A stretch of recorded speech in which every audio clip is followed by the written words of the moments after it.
All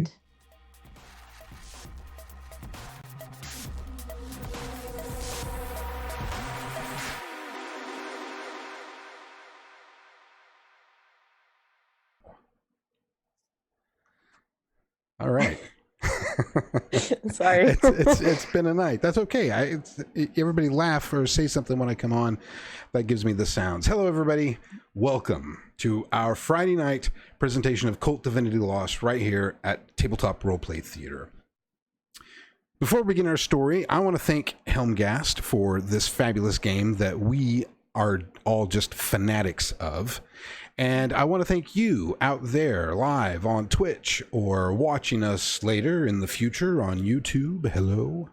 You, the audience, you guys are the real reason we do this, not to mention that it's fun. It's just a fun game, and we all enjoy doing this. I also want to thank these wonderful players who have come out to join me in this adventure, and we're going to meet them now and see how they're doing. So we were working on an order. We didn't come up with an order, so I'm just going to surprise them all, and I'm going to start with Centermast Dr. Ernie Kennedy. Chris Stonecipher, how are you doing tonight? My name is Chris Stonecipher. You can find me on Twitter at Chris Stonecipher, and I will be playing Dr. Ernest Kennedy, the scientist. The scientist. All right, so we're going to go up to Duke. Hi, I'm Duke. You can catch me on Instagram or Twitter at Invisible Duke, D-U-K-E, Duke. Sure, whatever you say. I'm playing Sasha, the Broken. Beautiful. I love you, Duke. You're awesome. I love you too. So we fall down from Duke, and we're going to go to Jaylee. How are you, Jaylee? Hello, I am good.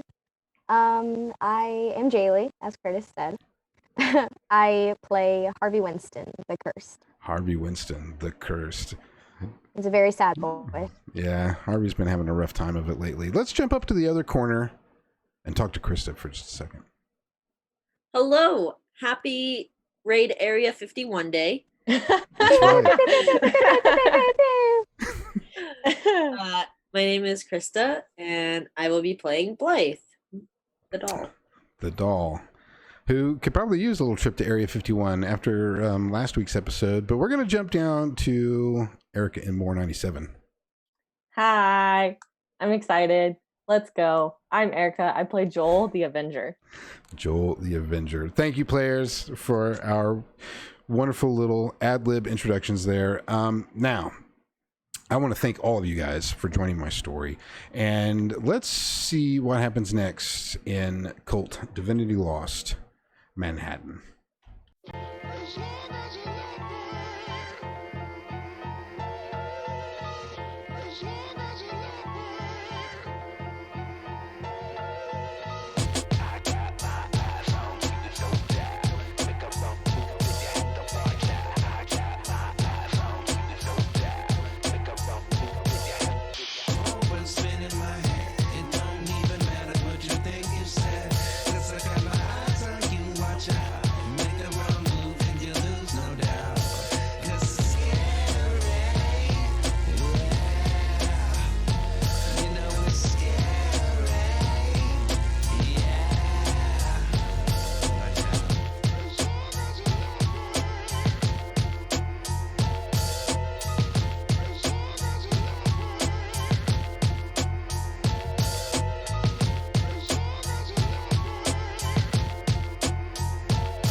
And I've been feeling just fine. Hope nobody dies, because we had enough of that.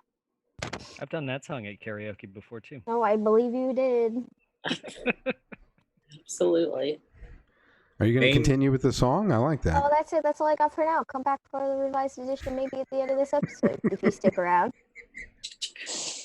You're killing me. You're killing me, Harvey. You gotta keep the audience hooked. Like, what's the next verse? That's absolutely right. We do got to keep the audience hooked. Sorry, I'm knocking everything out of frame. I'm having an issue. I'm so sorry. Chill out.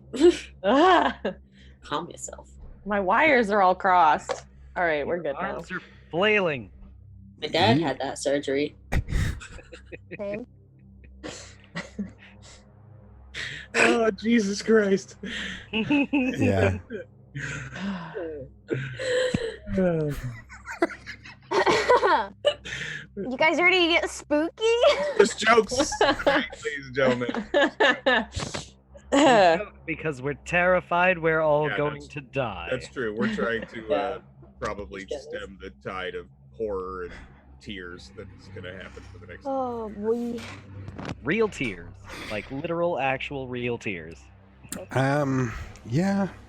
I don't know. I made a handful of you cry last week, so it could possibly happen. But we have landed from last week. A lot of things have happened in just a very small amount of time.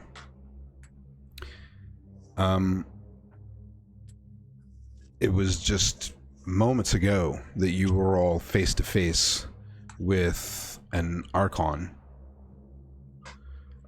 Although you may not know that words, for you guys, it was a god-type creature. Someone with immense power who seems to have a bit of influence and control over your lives, whether you want it or not.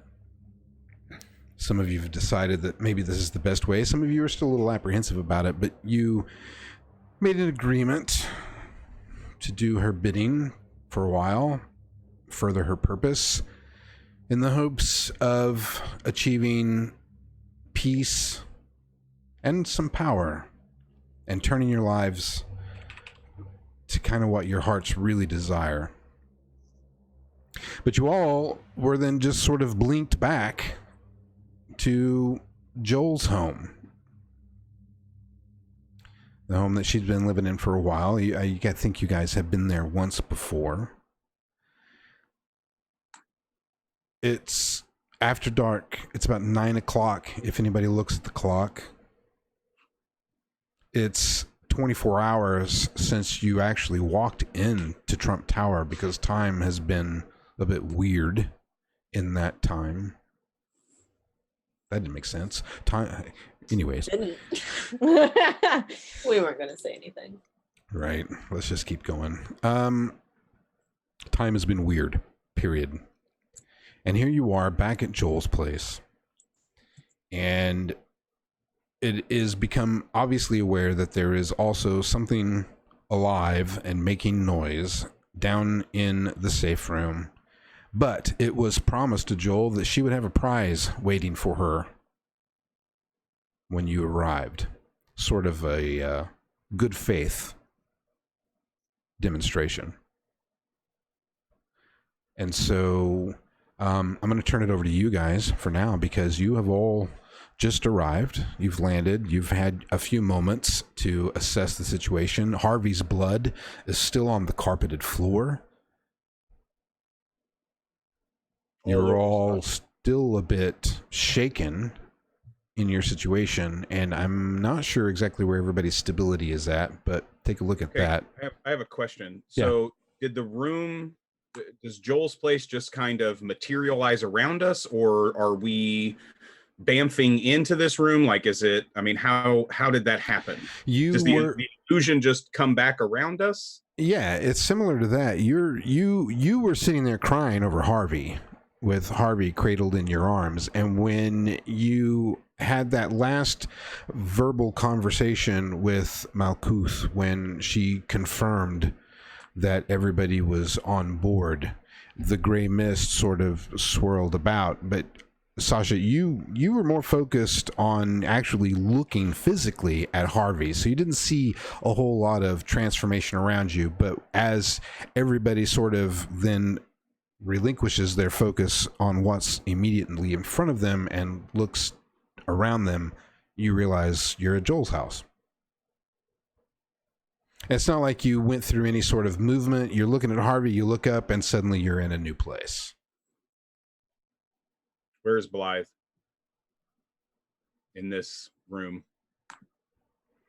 You're all pretty much just standing in the locations where you were as far as proximity. Nothing else really changes. For those of you who are not immediately focused on the dead, bled out Harvey, who then just came to life, if you do focus on your peripherals, it's just a very quick swirling of the gray that just seems to dissipate, and you are on familiar territory with just this brief moment of comfort that you are not where you were. Sasha stands up and takes however many steps there are to get to Blythe and grabs her by the throat and pushes her against the wall. What did you do? What is your problem? Why? It made sense. To who? Well, to me, for one. Let me go. Give me a reason not to kill you right now. You need me For what? to get through this. Oh, I do? What's your fucking plan, huh? What's your plan to get through this? I don't know. Of course you don't. Fucking child. I slam her real hard against the wall and turn around and go back to Harvey. She kind of whimpers and crumbles for a second, but then she just wipes off her mouth and gets back up. Joel unhugs Harvey from the floor, and she gets up, and she's got like fat tears rolling down her face, and she's tucking her gun into the back of her jeans, and she covers her eyes. All right, and she wipes the tears away. I got something I got to take care of, so stay here, Ernie. Patch him up, I guess, if you have to, but nobody come downstairs. No matter what you hear, no matter what you think you hear. No. You're not going down there alone. Yeah, fuck you. Yeah, I am. This is not your battle. Sasha, you need to stay here and take care of Harvey. And she turns and she walks upstairs to her bedroom. And she grabs a file out of her dresser. And she comes back downstairs after closing her door and locking it. And she just looks at all of you and then walks into the kitchen, moves the table, opens the hatch on the floor, crawls in and slams it closed. You say file. What kind of file are you talking about? It's like a police report. Okay. A folder. file. My immediate thought was a metal file.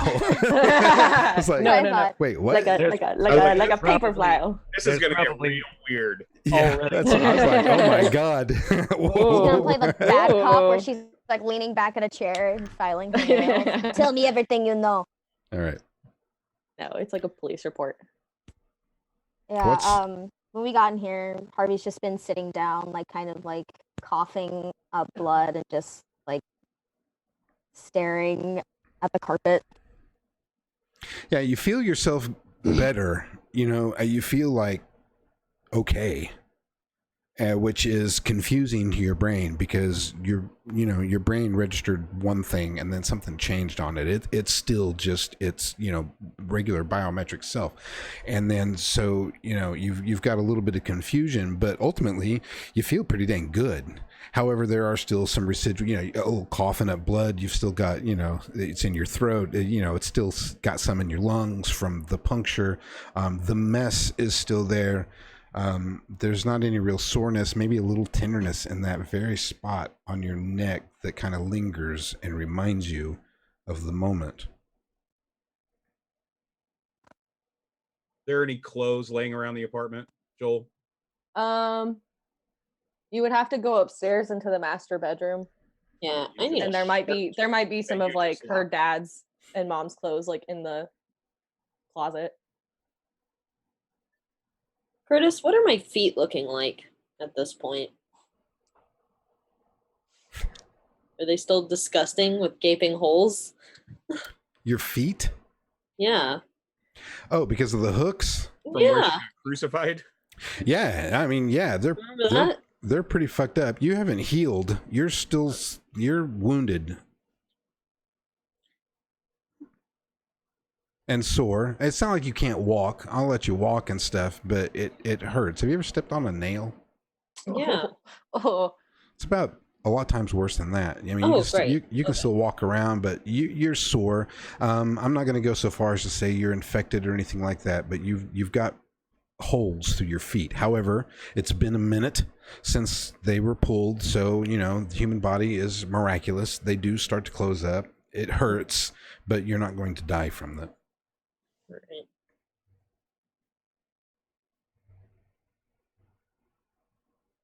So, who of Sasha, Harvey, and Blythe seems to need battlefield medicine the most? I'm not sure where everybody's real health is at as far as Well, physical game wounds. speaking,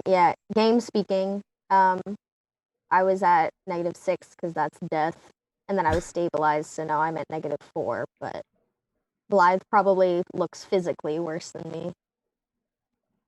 With all of the cuts. Yeah, she got like Sasha's cut covered cuts. in blood, but very little of it is its own. There's a lot of Blythe's blood. There's a lot of Harvey's blood. When you get your resurrect, that only puts you up. That only bumps you up 2, right, Harvey? It says, "Let me look at the logistics." I think as far as like legitimate marks down, Harvey is probably the worst off. He feels good, but he's Reawakened, injured, and weak, but alive. Oh, all your wounds will be stabilized. Oh, boom. There you go. Never so mind. I'm at full health then. Yeah. All right. So that's I can't read. you're Mhm. good. He's So- just weak. Yeah. So then probably Blythe is the worst off. Holes in her hands, holes in her feet. Beat up a little. I got the ouch. The owies. Sasha, are you gonna clean yourself up a little bit?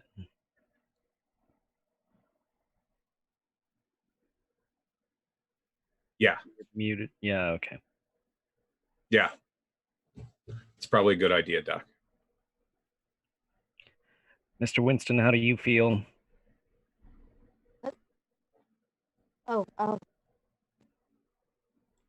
Physically, not emotionally. um, um, I'm fine. I'm fine. You Tired. do you want to go with Sasha and get yourself cleaned up a little bit?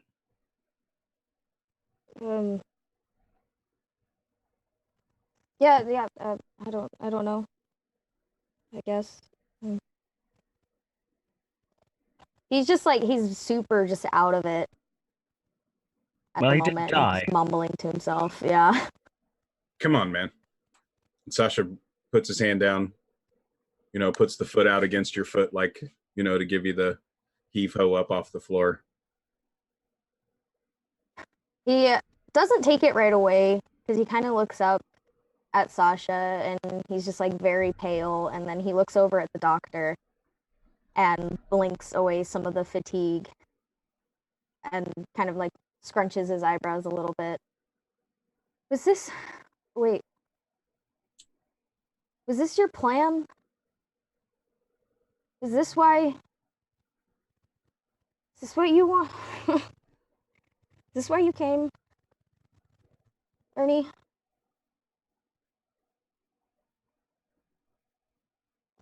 Certainly not. But it is fascinating, of course.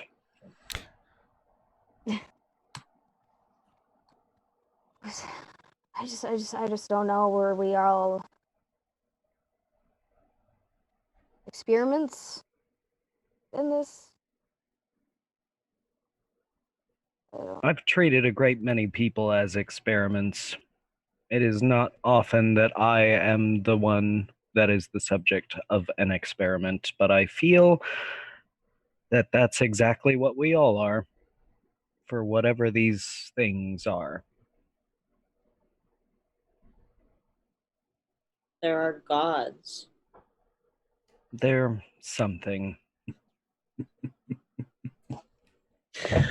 Gods. Guys can't just keep on brushing them off like this. Or fuck you over again. Like you did? Like I did. With your little I didn't trick? do anything. You didn't do anything. No. Really? I don't know why. You didn't hand the box to Malkuth. No, I did. I sure did. But that was helpful. So then you did something. Okay. Oh, was it helpful? Was it helpful that you drove Harvey over the edge by handing Malkuth the box? That's what we went there for. That was the whole plan. No, it wasn't. It wasn't. No, it wasn't. I just Oh, I it don't get wasn't. I don't get why you want to trust the people that did this to you. And he kind of like vaguely gestures at Blythe, and he shakes his head and takes Sasha's hand and stands up. They weren't the ones that did that. To be fair, it both was and wasn't the plan. Tired of your logic. Well, you were going to give the box to the lady. The lady turned out to be Malkuth. So it both was and was not the plan.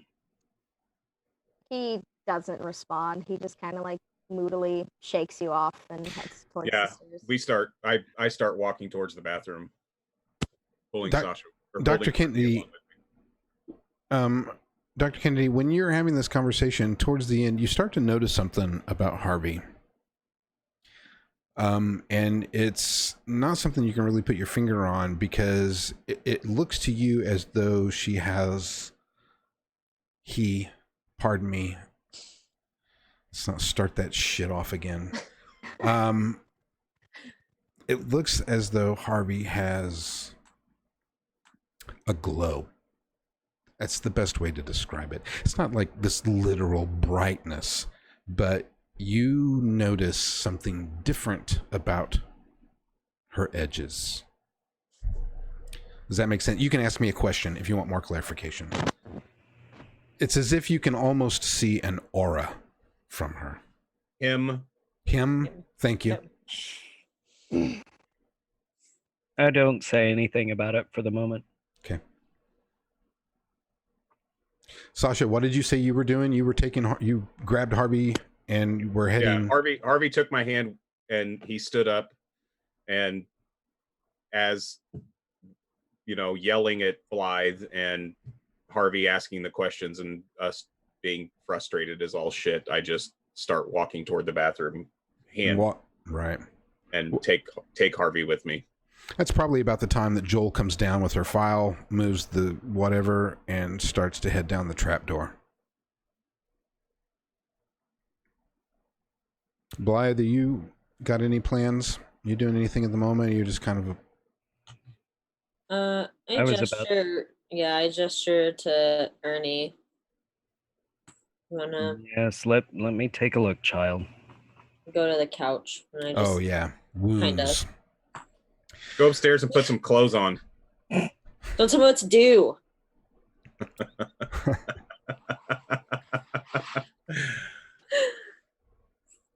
Oh, that's right. She's I'm so really naked. naked. Yeah. She's wearing Sasha's leather jacket. Like, that's all she's got on. I assume somebody threw something on her. There's just a jacket.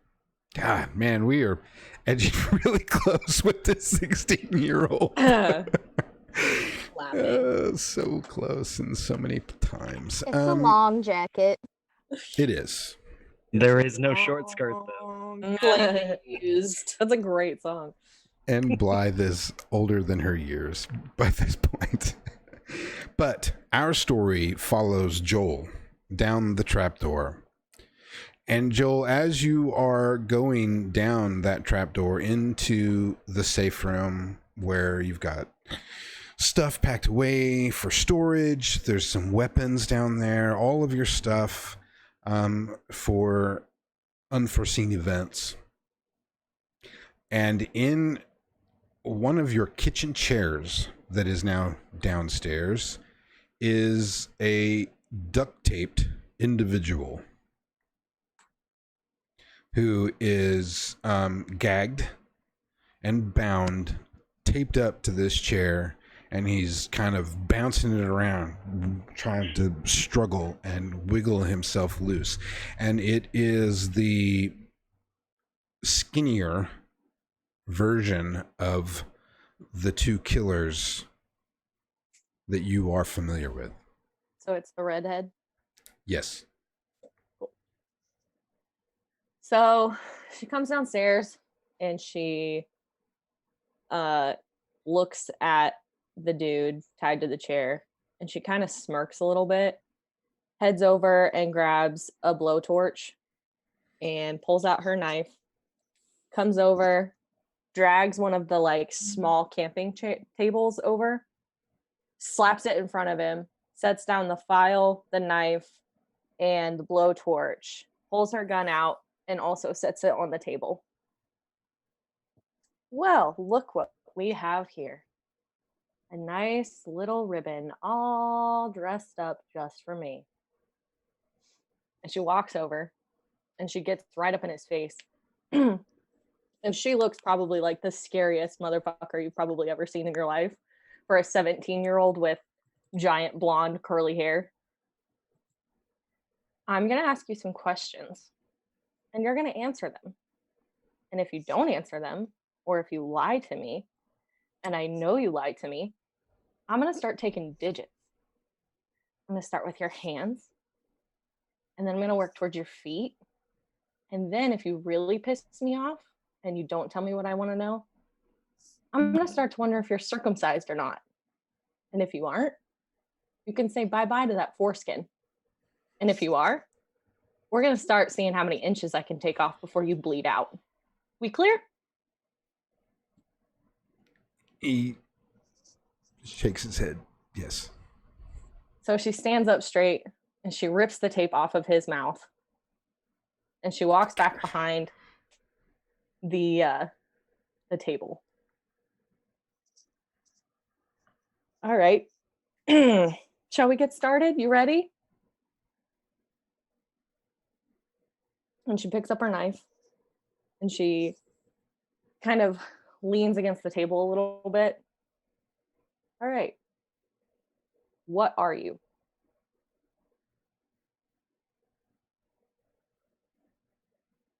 Simple as that. First question, real easy. What are you? You're not human.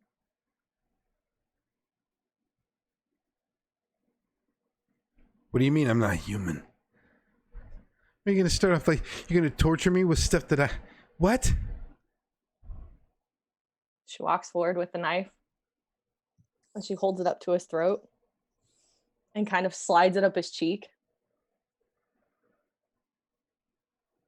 If you're not human, which I'm pretty sure you're not,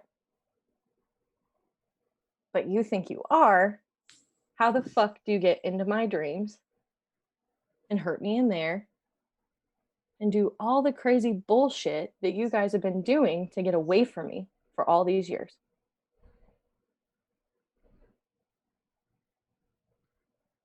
Listen, man. I don't know you. I don't know what you're talking about. She leans back and she grabs a finger and she puts the knife over it. Talk quickly. I'm not very patient. The fuck, you gonna cut my finger off or something? Listen, I don't know you. And she slams the knife down and she pulls his pinky off. Nice. He screams.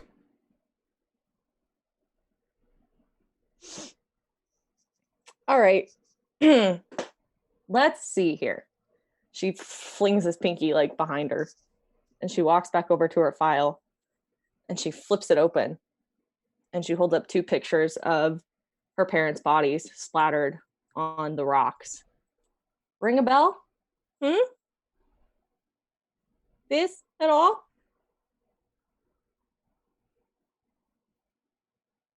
Oh. It's you.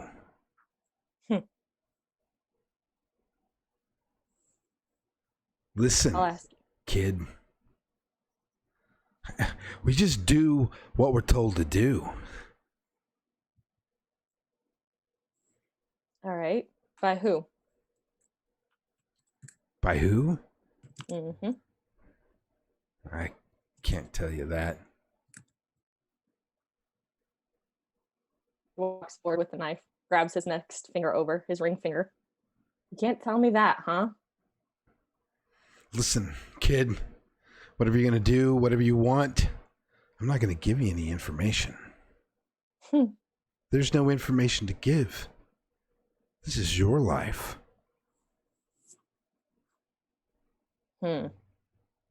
See, that wasn't really the answer I was looking for. She drops his finger, goes back over to the blowtorch, and she kicks it on. And she starts heating up her knife. Your time's getting real short. He looks nervous. She walks back over. Her knife is cherry red hot. And she puts the blowtorch down. And then she sticks it right to his arm. He screams, "Listen! Ah! Listen! What do you want? What do you want?" It's that easy. She pulls the knife off. And she takes a step back. You just have to answer questions in the way I want them to be answered. And no, I don't know bullshit. You have to give me the best answer that you can. I don't know is not an option today. Sorry. Listen, kid. We get phone calls. Says go do this. When we go do that. You get it? All right, phone calls. Man, woman, demon. Okay. Yeah.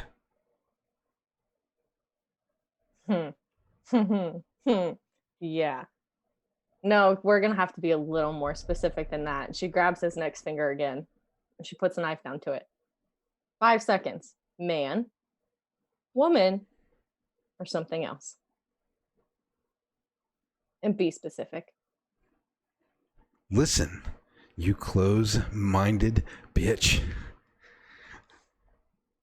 It's everything. You don't understand. I don't distinguish between that. It's a voice. Same voice every time? Oh my God. What are you going to do? She slams that knife down and takes off his next finger. Steps back, tosses that finger over her shoulder, heads back towards the table. He starts screaming, "It's a man! It's a man! A man's voice! Every time, man's voice! Christ!" I don't understand you're going why to die you for think... this, right? You know you're going to die for this, right? Look at my face. Does it really look like I give a fuck about dying over this? Does it? Don't answer that. You don't have to.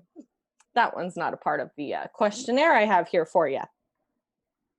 All right. So it's a man's voice every single time. Are you getting the hint here that I'm not playing fucking games and I'm not going to sit around and wait for you to answer my questions? Yeah, Joel, I get it. Ah, there we go. You do remember. Glad you remember, buddy. Here we go. So she grabs her knife again and the blowtorch, and she comes towards him. What do you know about my parents' work? You have to know something. They were scientists. And? They pissed somebody off. Who? The man that calls me. That's it? I get a call. I do what I'm supposed to do. If that means throwing somebody off a cliff, I go throw somebody off a cliff. Okay, so why do you do that? Why do you listen to what the dude tells you to do? Why not just tuck tail and just not do it? life. And what do you know about life? Listen, I know everything there is to know about life, at least my life. I don't know what you want from me or what answers you think you're going to get. I got a phone call to be here, and then I end up in this chair, and now you're here, and so whatever you got planned for me, just do it. I'm not done with you Because I don't know what information you think. I'm just a grunt, bitch. I'm a grunt. I don't care if you're a grunt, because guess what? Grunts generally pay attention. Unless you're stupid. I'm starting to think that you are. They generally know more than they let on. So, she starts heating up the blowtorch. What do you know about a dude named the Doctor? Anything ring a bell? He took out an ingrown toenail when I was a kid. Not that kind of doctor, dipshit. And she takes the knife off and she sticks it on his neck. The hot knife? Mm-hmm. He screams.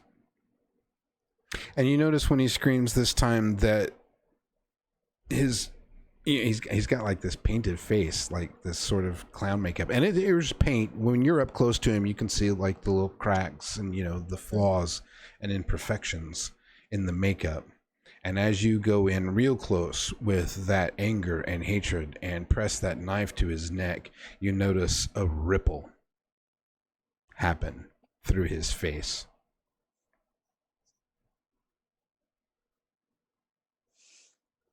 She pulls back the knife. She stares at him for a second. She kind of smirks, goes back over, puts the blowtorch down. I think you're lying to me, and that makes me very unhappy. I asked you what you were. Didn't answer that truthfully, did ya?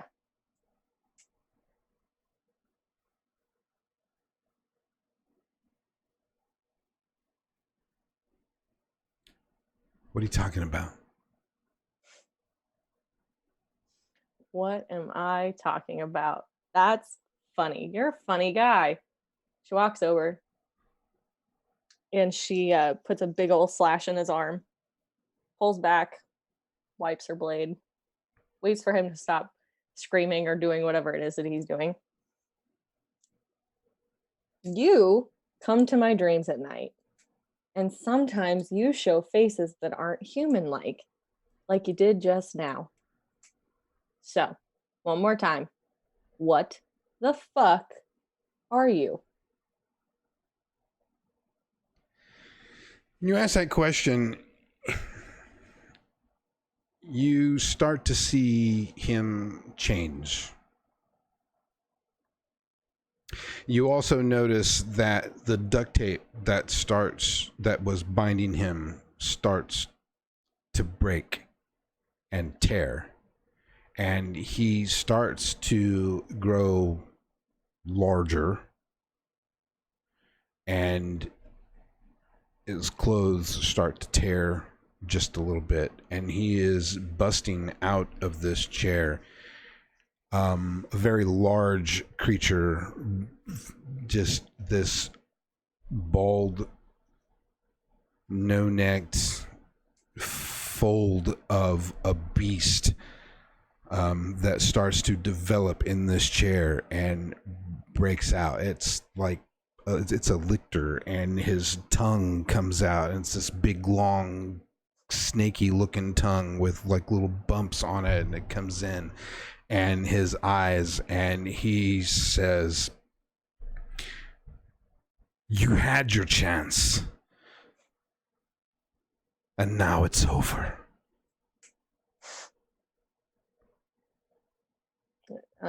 She's gonna reach back and grab her gun on the table. Roll for act under pressure. Don't like how this just turned out.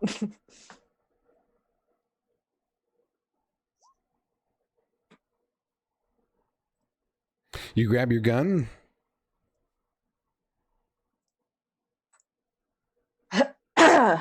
With no problem. It doesn't freak you out at all. You are completely aware that this beast is transforming in front of you. And you snatch up your gun and do what? I'm gonna fire like 3 shots at him. Where at? Let's aim for that head in the chest. Oh, you're going for kill shots. Yep. I'm assuming as soon as we hear gunshots too, Yeah. head that way. Gunshots ring out. Joel, roll for engage in combat. Boop, boop, boop. Ooh, yeah. 18. Damn. Times devoured. Yeah. Is he still missing all his fingers that I took off? Do those grow back in any way, shape, or form? No, the fingers are still gone. You know, is got like shreds of the cloth that are there. The face paint is just broken because his head has grown and revealed his true form. You guys have seen this form at one point or another. You have witnessed a lictor, just this big kind of almost a pear shape, just fat bastard looking, disgusting sort of thing. And why can I not click on your page 2? I don't know. Want me to do it? That's weird. Let me close this. I would know. I was just looking to save some time and see your weapon here. Handgun. What it does. Yeah. Damage wise, 1 or 2. It does 2. Oh, you did 3 shots. That's an overkill. Yep. So that's 3. Okay, so you pull out your handgun, bam, bam, bam, and you nail it. Boom, 1 in the chest, 2 in the face, and it kind of staggers back and stumbles over the chair that it had just been sitting in, and starts to pull itself back up from the chair. All of you above have just heard pow, pow, pow come from down below.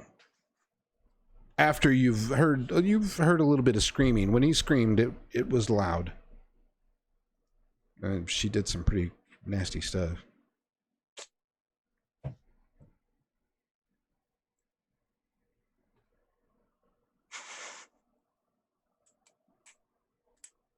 The lictor comes at you, Joel, starts to climb up, and is, you know, I mean, it takes a couple of seconds, so if there was something else you wanted to do, you have a moment. It fell back from taking a chest and 2 headshots to the face, and you see it start to climb up, and it's got just these wounds right in its face with just this thick kind of black ichor oozing out of it. I'll probably just fire 3 more shots right at him. Boom, boom, boom. Roll for engage in combat again for me. Very small mouse space. My desk is so busy. 16. Oh, but you're rolling like a champ. That's that plus 3 violence, baby. Yeah, 3 more shots ring out. You put 3 more bullets in this creature's head. It falls back over the chair again, lands on its back on the floor, and no longer moves. It just kind of gurgles out. Do I have any blood or anything on me? Am I good? Clean? You got a little bit of spatter. Schmutz. Just some schmutz. Yeah. So she'll stick her gun back in her, or she'll just put it on the table, and she'll kind of walk forward and just kind of stare at it for a second. And then, like, she breathes really kind of deep. And then the second one's really shaky, and she just loses it. And she starts crying. Yeah, you see the resemblance. I mean, when you look at it when it's dead, it's in its bestial form, but you can still see the remnants of the face paint. The red hair is still kind of, there. It balds out, but there's like just these like strands of, hair that pop out, and you can still tell that they're like dyed red. 6 shots have rung out from below. There was the pow, pow, pow, and then there was a couple of moments, and then there was another pow, pow, pow. Blythe and Dr. Kennedy are on the main section, I suppose, of... I'm not really sure how it's all laid out. Sasha and Harvey went somewhere. They went upstairs if they were going to the bathroom. Okay. I had rolled an 18 for battlefield medicine. So I would have been patching Blythe up during that conversation. An 18 on battlefield medicine? Which gives me 2, I believe. Yeah. I don't think Blythe, you were critical. Just go back up. Oh, you're already... Yeah, you're stabilized. Am I good? Yeah. Cool. So And Blythe then after I did that, I would have said, okay, now go for the love of God. Put clothes on. Right. And it's about that time that you heard the first pop, pop, pop. And then 15, 20 seconds, pow, pow, pow, again.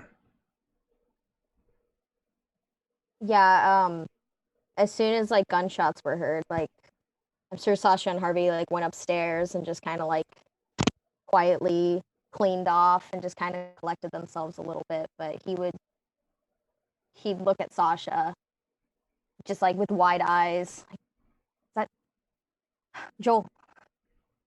Sasha, yeah, I mean, Harvey would have gotten those words out of his mouth, and Sasha would have already been pushing past Harvey to take off down the stairs. Taking them 3 at a time all the way down.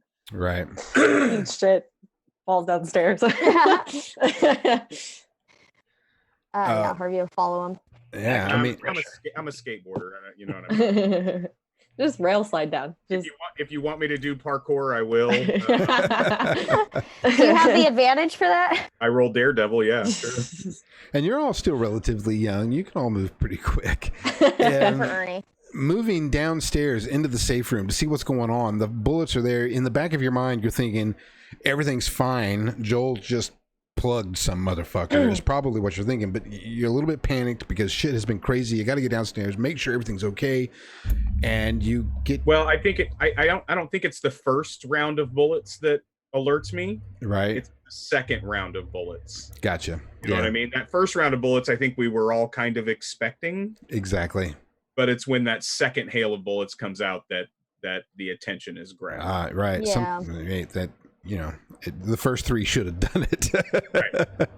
So why was there the need for the second 3? Exactly. And as you guys make it down the stairs, you see this creature toppled over, the chairs knocked over, bits of duct tape scattered around. It's not a human that is lying on the floor. It is this 6 foot tall, pear-shaped, just grotesque of what seems to be humanoid, like half human, half Twinkie, and with bullet holes about, what is it, 5 in the face and 1 in the chest, all with just this black goo eking out of it. And Joel has kind of just slumped down against the wall on the floor and is sobbing. Yeah, Harvey just like walks in and bends down and just hugs her. But as soon as you touch her, she kind of flinches. She was not prepared. Hey, it's just let it happen. Sasha has 1 joint left in his pocket and pulls it out and lights it and tries to hand it to Joel. Oh no. Yeah. It's not better than a 9, babe. No. What happens when you get a 9? Hold on. I haven't looked at that. On Keep It Together, Yeah. you lose stability, and Curtis gets to decide. Not keep it together. which of I those figured this things? was pretty life changing. Oh, it's bad for you. It's very bad for me. You're gonna go kind of catatonic, and he might Yeah. might The freak strain is too much for your mind to handle. You cower powerless, and at this moment you lose 2 stability. And there's not a whole lot else that can really happen to you other than Joel has just kind of lost it. She is just literally sobbing, bawling, a mess on the floor. Joel, Jojo. What? Hey, tell me what happened. And she just kind of points to the file that's on the table. I did it. I shot the fucking piece of shit in the face. But everything's fucked. It doesn't fucking change anything. But this is what you were supposed to do. This is what you wanted, right? You wanted him dead, right? Right? Yeah, but there's still fucking another one, and I don't fucking know where it is. So Okay. we'll find him. He like brushes hair out of her eyes and just like wipes the tears as they fall. Like, we're kind of in this together now. We'll find him. I mean, look, there's a cute kitten in Chris's screen, so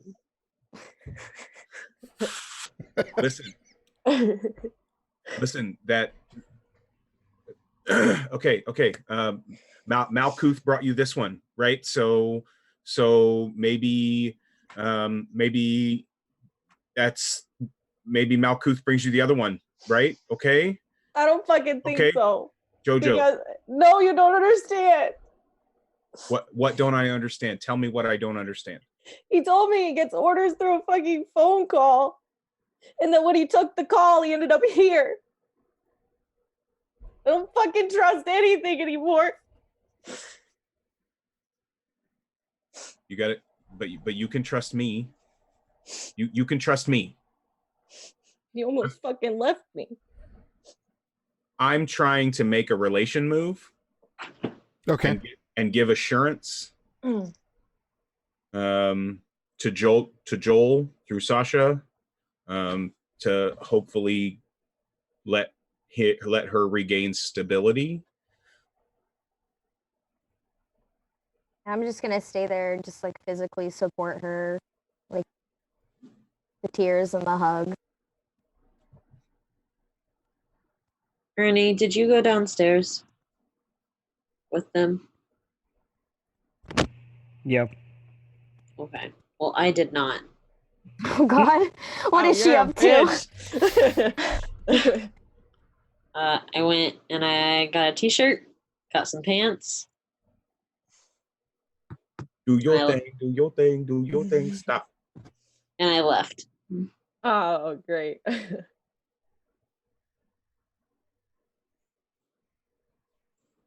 What's your relationship, Sasha? What's your relationship with Joel? My relationship with Joel is It's a 2. It should be a 2. For her it's a 2. For me it's a 1. Right? Don't you have me as a 2? Yes, I have you as a 2. Okay. Rude. No, you can only have 1 too. That's true. I'm just saying. And as much as I love you, there's another 2 in my life. Right. No, that's good. With the relation move, Sasha's comforting you gives you a +1 to your stability. Okay. And I believe that will be just about enough to take you out of your complete loss. Puts me in shaken. Yeah, so you're not as bad as you were when you rolled that, whatever it was, the 9. 9. And so you're better than you were at that moment. I mean, you're not Yeah. good. The tears are slowing down. They're not But stopped, but right, they're Sasha slowing has down. Sasha has comforted you some.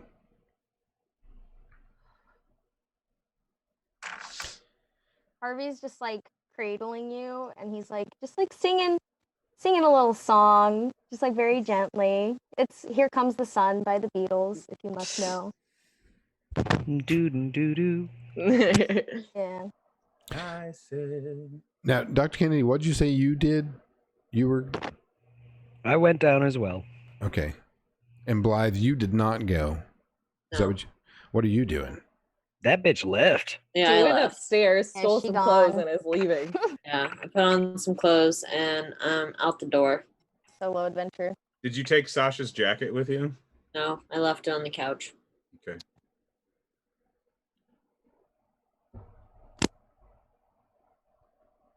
While you're gathering your clothes to head out the door, Dr. Kennedy goes downstairs. You see what has occurred down there. Dr. Kennedy, are you planning on doing anything?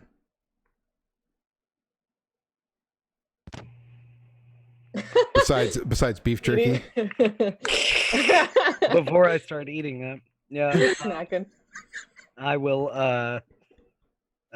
take a look at Joel, because you were wounded, weren't you? Mm-mm. Okay. No, I was perfectly fine. All right. Well, then they're cradling you, so I guess I'll go back upstairs. Oh, you're not He's not like, gonna poke well, at the giant awkward. monster laying on the ground. You took, a doctorly concerned look. You're not gonna. There's poke a the giant dead monster. lictor in the room. Yeah, you're not gonna poke Yeah. it. Yeah, Just, there like- is a dead lictor in the room. A big, grotesque-looking creature. Yeah. No, I would not be able to not investigate that. Right. And you're poking around on that. Blythe, what do you want to do? She's just gonna walk. She doesn't feel welcome. She doesn't understand why they're not getting what she did was good. She just seemed she's over it. Right. When you walk out the door, Like, I would have talked with her about that while I was Yeah, doing that's. medicine stuff. well, then do you guys want to have that? Let's have that conversation. I assumed we had talked about it. Backtrack. Yeah. So we'll backtrack a little bit. Retcon. Before you tell me to go put some damn clothes on. Yeah.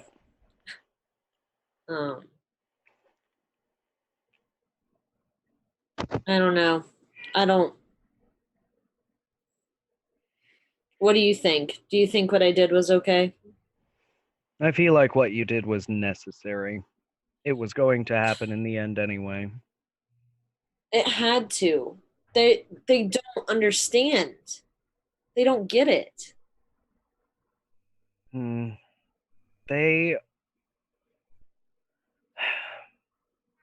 These things are not our friends. I mean, it's painfully obvious. The horrors that we've seen in the last however long it's been, just in these last couple days alone. Well, no. But It's clear. gods can't be friends with us, you know? That's not how it works. I still have my doubts that they're true gods, but they have the power, so it's not as though it makes any difference. There's good and there's bad, and they do what's necessary. And if they can make me a queen, like they really say they can, there's no question in my mind. The problem is you can't take anything that they say at face value, child. It's all manipulation. They know exactly what to say to make us do exactly what they want us to do. Then I'm doing it. Then I'm playing into their game. What's it gonna cost me? Literally everything. What do I have? I have nothing. I mean, that's a fair statement, child. It really is. I have nothing to lose. And So if theoretically, everything to gain. I understand your position, Blythe. I really do. know. But I don't think that you can count on what they're offering being what you actually receive. Maybe I can go talk to him again. Maybe I can do, I don't know, whatever Harvey does and whispers to them or whatever. Maybe I just Well, need to go talk to one of them. Look how well that's working out for Mr. Winston.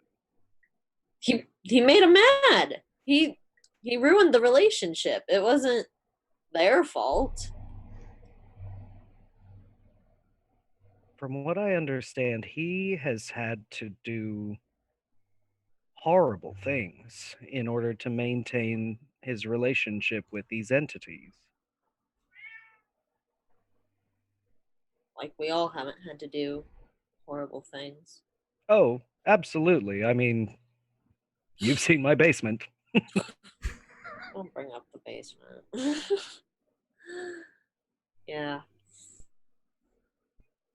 I don't know. I think I gotta get out of here. It's probably a terrible idea. A half-naked 16-year-old girl walking around the streets of Manhattan. I mean, I was gonna put some clothes on. Thank you. And she kinda. You said it, Curtis, you said it's like 9 p.m.? It is. At the very least, wait till the morning. I'll hail a cab or something. Maybe I'll go home, back to The temple with the butchers? yeah. That sounds like a spectacularly terrible idea. Whatever. I mean, do you want to be cleaved in twain? Been there, done that. Not necessarily a fan, but if it gives me some answers, maybe. Maybe they're gone. Maybe it's all back to normal. You never know. I mean, it was never normal. You just couldn't see it before.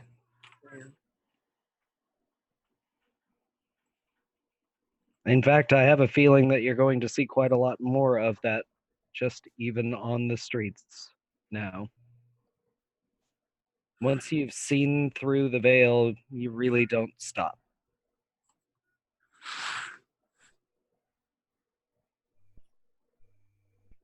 Maybe that's a good thing. To be fair, I mean, that's exactly the purpose of my experimentation. So you get it. I do. Then quit trying to talk me out of things. Listen, I just don't want you to die horribly for some reason. Yeah, what's the matter to you? I don't know. So I die. You are...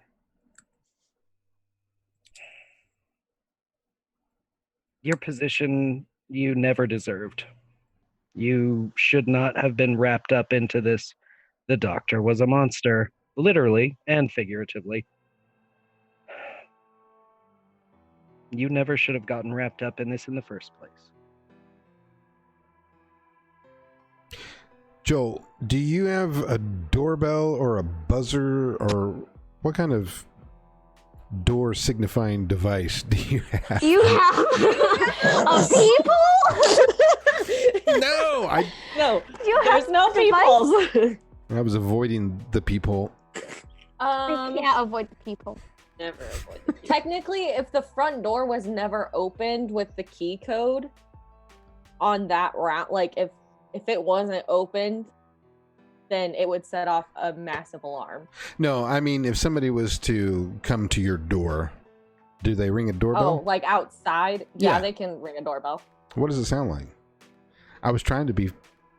It went south. Like The- like a doorbell. Yeah. Sounds like a doorbell. Yeah. It goes, I don't know. It's a song. I thought that would be interesting. It's There a it is. whole song. Yeah, it's the ding ding ding ding. Oh God, those Ding. What's that? Westminster? Is that what they call that chime? It plays Boogie Shoes. Boogie shoes, marvelous. I hear you knocking, but you can't come in. Yeah, the doorbell rings. At which point? In At time? which point, yeah. And Let's say this is after all of this, and right about the moment Blythe is about to hit the door. Everybody hears the doorbell ring. Blythe, you've got your shit, you got your clothes on, you're about ready to walk out the door. Does that sound cool? Yeah. Harvey stops his singing and kind of lets go of Joel a little bit and looks up at Sasha. Yeah, Oh. Joel.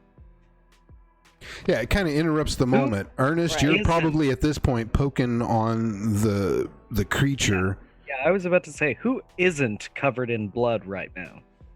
I think we got changed. Blythe is the only one officially not covered in blood. She probably looks a little rough. Well, But in the time that Joel was doing her interrogating, I think that Sasha and Harvey got changed upstairs. So. yeah. Well, I probably would have.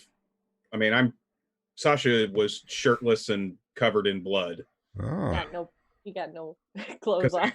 He took his shirt off to try to, stem the flow of blood from Harvey's throat. Oh yeah, I Right. forgot about that part. Yeah. Yeah, it was soaked. Yeah. I mean, I probably have some clean streaks on my chest from a wet Right. washcloth, but yeah, there wasn't enough time to get in the shower or anything. No, and 90% of Harvey's blood ended up on you and apparently Joel's carpet after the scenery transitioned. Somehow the blood came through with her as if you guys were there the whole time. So Blythe, you are just about to walk out the door in search of your queenhood. Is there a peephole? No, there are no people. There's not even real windows. And you don't have a peephole in your safe house door? No, There's Alright. like that's the first thing you need. Yeah. that seems like a vast oversight. Peephole.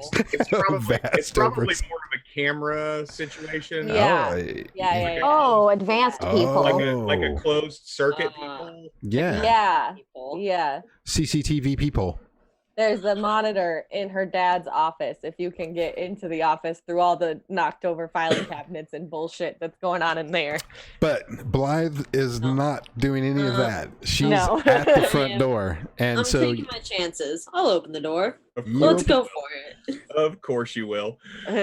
So you open Leave the it in. door, and it looks like a young Middle Eastern appearing boy, probably 19 or 20, dressed in casual clothes, and he asks if you're one of the residents. Are you one of the residents here? And he's got this kind of manila envelope in his hand.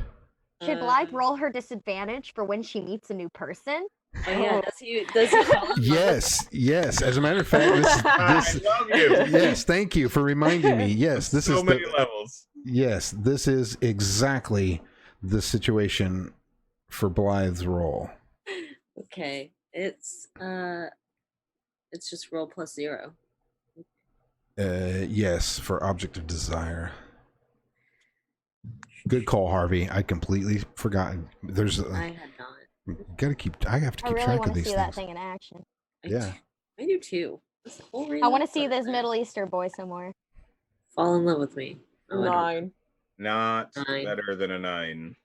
Is I it? got a Is 9. that good or bad if I roll low? I don't know. What's your disadvantage? What'd you setting? roll? A 9? But he doesn't fall in It's love a with strong you. desire is awakened. I have a puppy.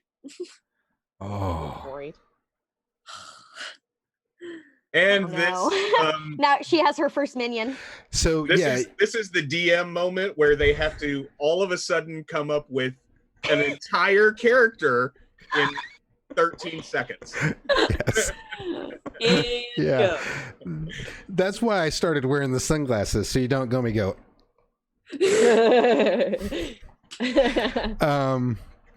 Yes. You open the door, Blythe, and as he says the words, "Are you one of the residents here?" And he just kind of almost melts in that sort of, not literal sense. in front of you, but you are familiar with this. This is not the first time that somebody has looked upon you and almost lost it.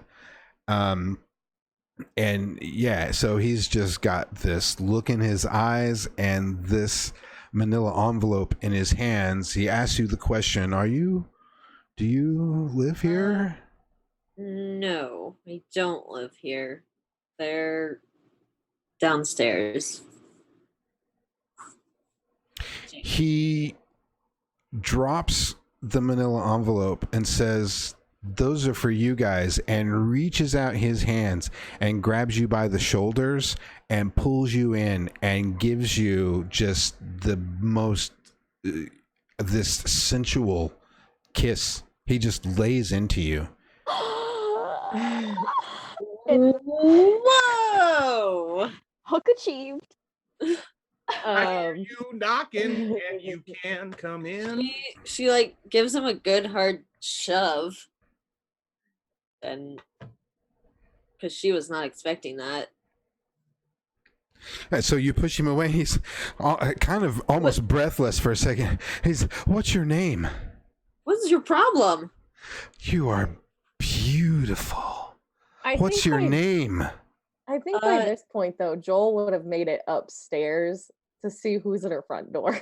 Yeah, I'm gonna hang out downstairs with Sasha. Probably with a gun tucked in the back of her jeans again. I'm not gonna let you do that, Joel. Only because your stability is still kind of shitty. Gosh dang it! And you're a little messed up right now. So you know something's going on, and I will let you start to muster yourself up. Like, oh shit, there's a world happening around me, and I'm gonna have to deal with it. But that's as far as I'm gonna let you go. That's fair. I'm Blythe, and you need to get out of my way. Blythe. That is a beautiful name. Look, here, I've got you. These are invitations to a party. A party? Who sent you? I work for a messenger service. I think God sent me because you are an angel. My God. Well, thank you very much. Can I come back and see you when I don't have deliveries to do? That's a hard maybe, bud. We'll talk about that later. Well, can we talk about it now? It's really important. And he starts to like. No. It's okay. It's okay. If you can find me again, sure. We can hang out. Yeah, Boy's gonna keep showing up to Joel's house. You start to notice there's something in his eyes that is not going to let you just walk away. And he can, as you continually try to politely work your way around him, he continues to step in front of you, get closer, start to invade your space, make you take a couple of back steps. What's your name, kid? Tom. Tom. Tommy. Thomas.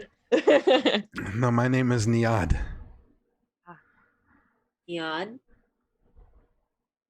All right. Well, you just go do your deliveries. I'll get these invitations to the residents. He puts his hand on you and starts to like push you up against the door. Ooh. And he's moving closer. Have I made it there yet? Does this trigger any memories? Yes. All right. Just another roll +0. Yep. Cool. Love this. Hey, 15. 15. Good. So you know what's happening. This guy is he's a little bit overcome with you, and you think you're starting to worry that he may take this just a bit too far. Everything else is fine. You suppress the memories, but it does give you this reminder.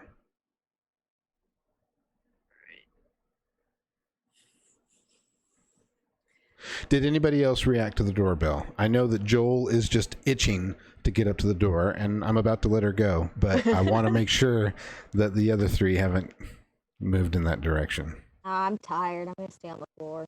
I'm with Joel. He's on my heels. All right, Joel. Investigating a lictor. All right, Joel. I'm going to let you get up and start making your way to the door. Okay, are they like in the doorway? Are they like out on the porch? They're on your front stoop. Okay, so she's probably. It's New York. You don't have a porch. It's called a stoop. Okay, well, Oops, yeah. a fancy house.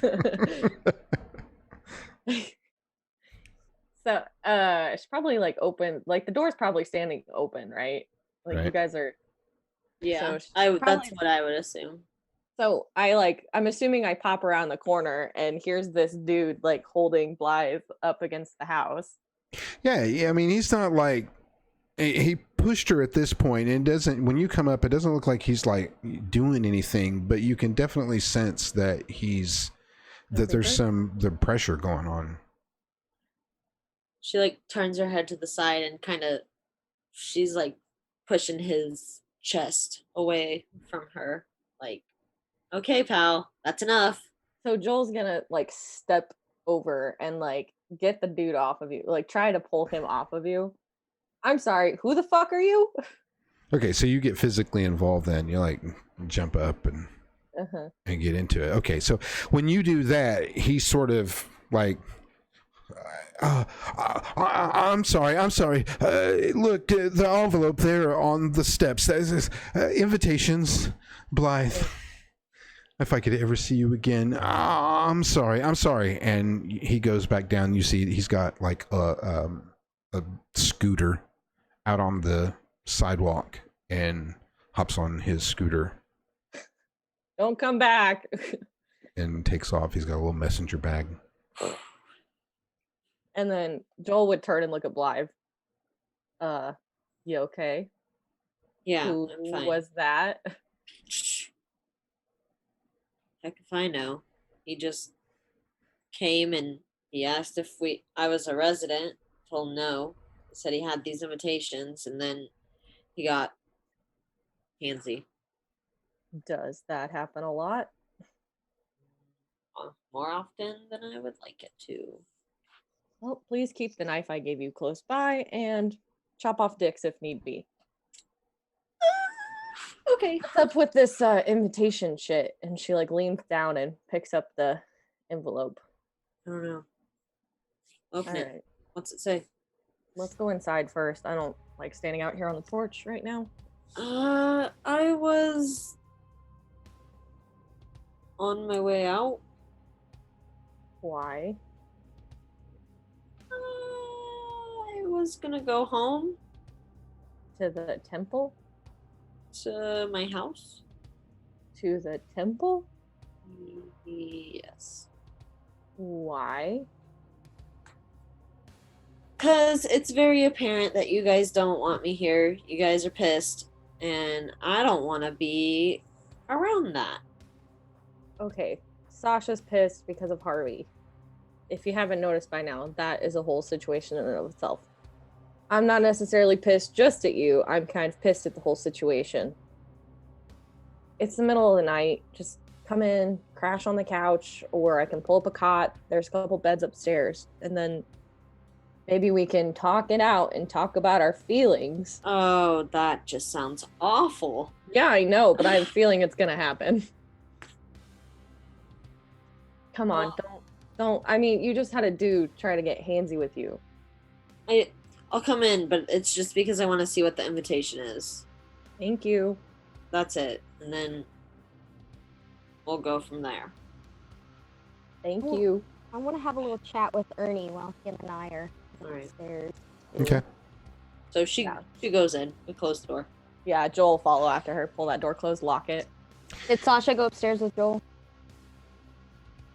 Mm-hmm. So Harvey sits on the floor and he just kind of watches for a few minutes. He watches Ernie like poke at this giant monster. He's like leaning against the wall, kind of like vaguely rubbing his throat where the mark is now.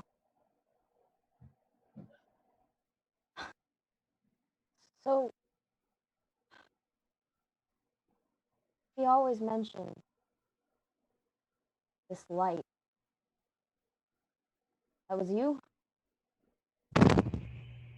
I mean, not me specifically, but the product I made. And the club, what happened, Pete? What'd you do to him? I didn't do anything. You gave him something, which I don't know, whatever it is, he's obsessed with it. I just can't. Yeah, I knew he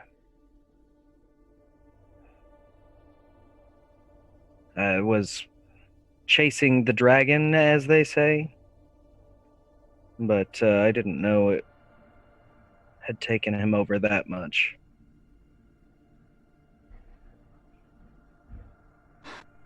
Yeah, he's changed a lot. I guess I have too.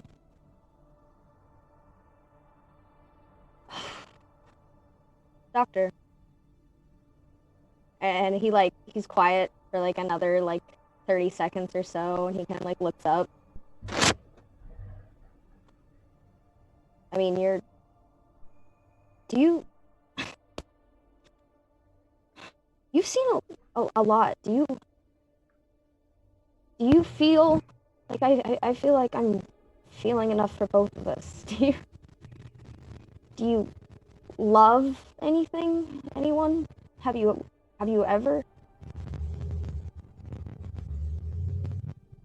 Many, many years ago. Really? And I'm not talking like an experiment, like a person. I'm not entirely certain that I understand what it means to love.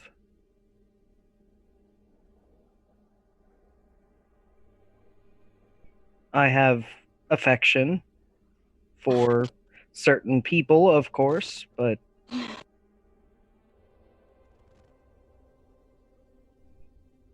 don't know if I know. I don't know.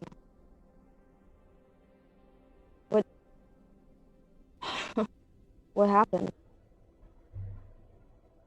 They know.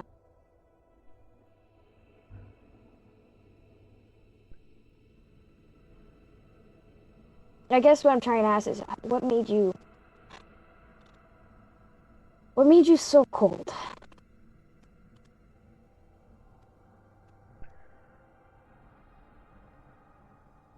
I served in Korea in 1951. I worked in a MASH unit near.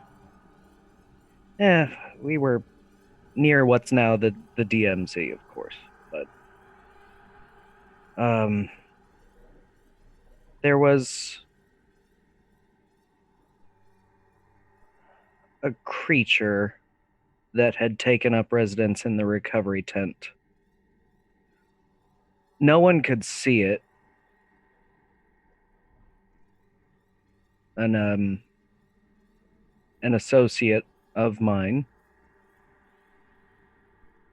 who was helping me on some of my early experimentation, watched this creature, this outline, this shimmer, drain the life out of my experimental subjects.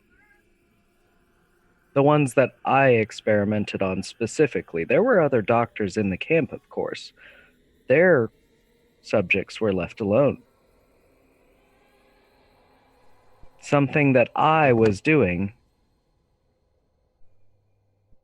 was pulling these creatures, or this singular creature, I don't know, we couldn't see them, pulling them specifically to my patients.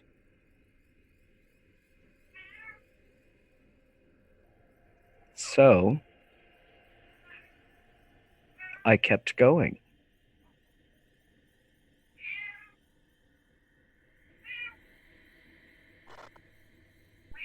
Did you see? That's the thing. That's what I don't get about you. Like, are you guilty? I can't tell. Oh, I've done horrible things. Truly terrible things to many, many people. So in that sense, yes, absolutely.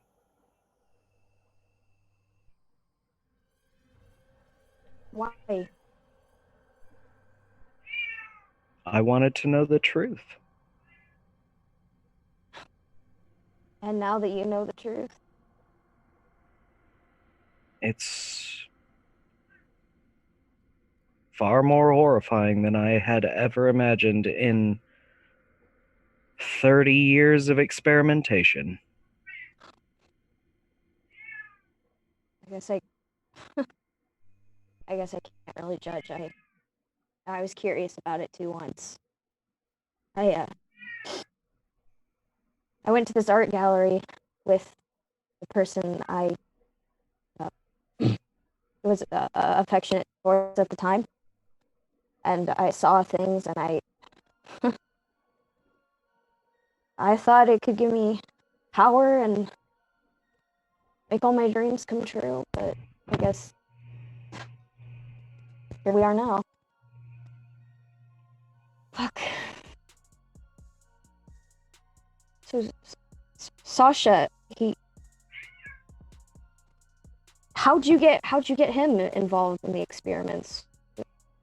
That's what I don't get. I've never heard of you before all this.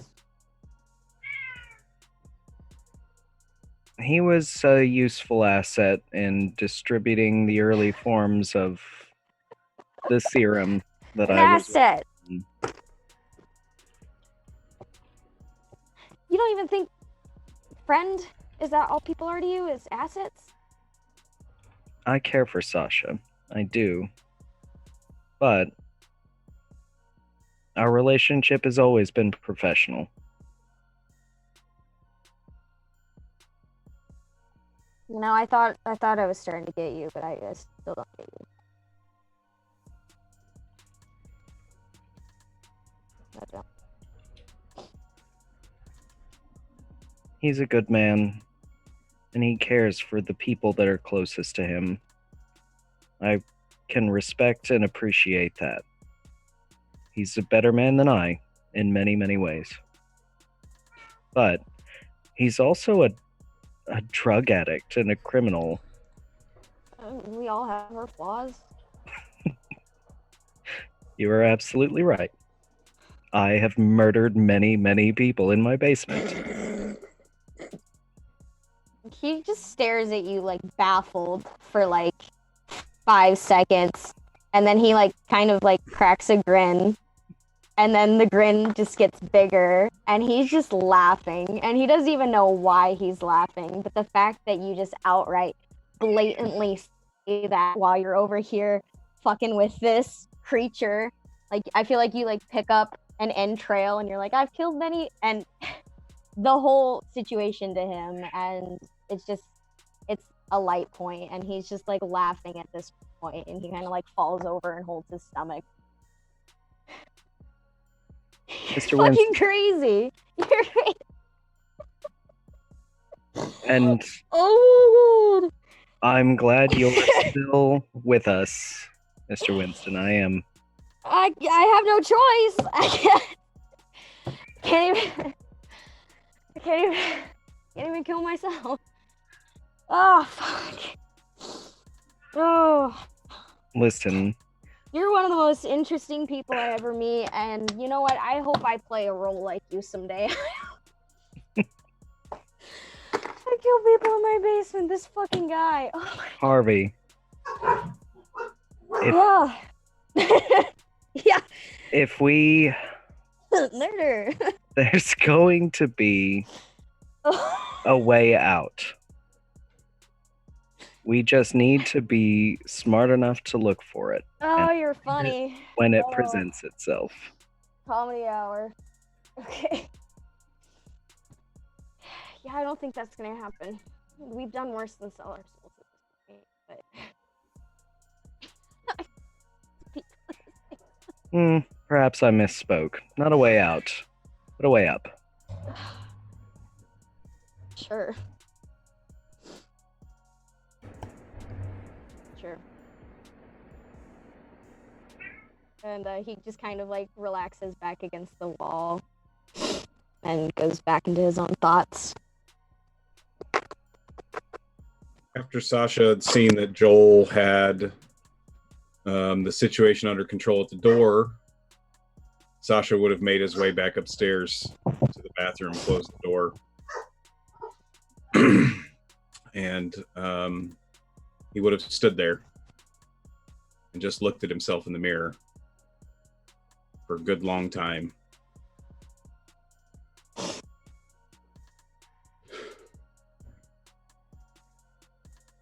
And after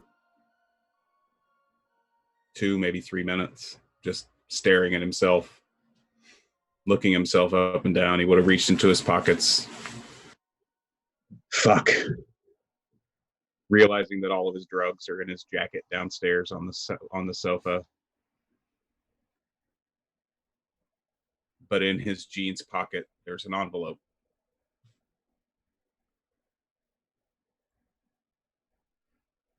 And he holds the envelope in his hand and looks at it, and you know what I mean? Like, it doesn't even occur to him.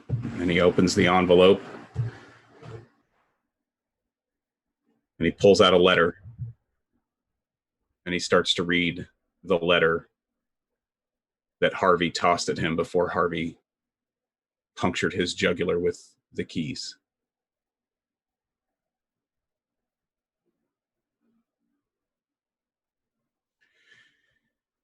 And then he cries.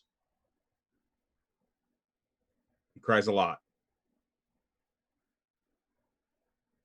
And from an outside perspective, from an audience perspective, if you were to see it, you wouldn't be able to tell if they were tears of joy or if they were tears of sadness or if they were tears of anger. It's all of those probably rolled into this entire scene of Sasha. Because he does smile as he's reading the letter, but he also grits his teeth.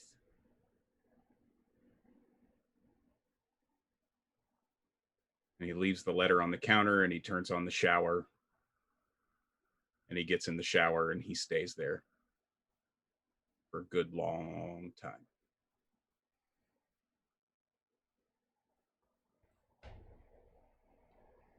So we go then to back to Blythe and Joel. You have the envelope. Did you guys come back in? Or are you still out? No, we In walked. front of the- We're in. Yeah, we walked inside. I closed the door and locked it behind us. Quick question. Yep. Sorry. For the letter, that was like also an attempt to try to raise Sasha's stability somewhat. Would that work for that?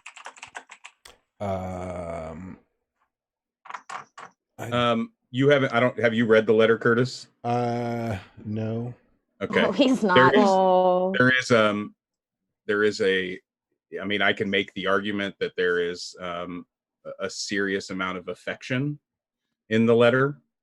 And since I do have such a strong relationship with Harvey, I think I could argue to bring up my stability by 2 points just reading the contents of that letter.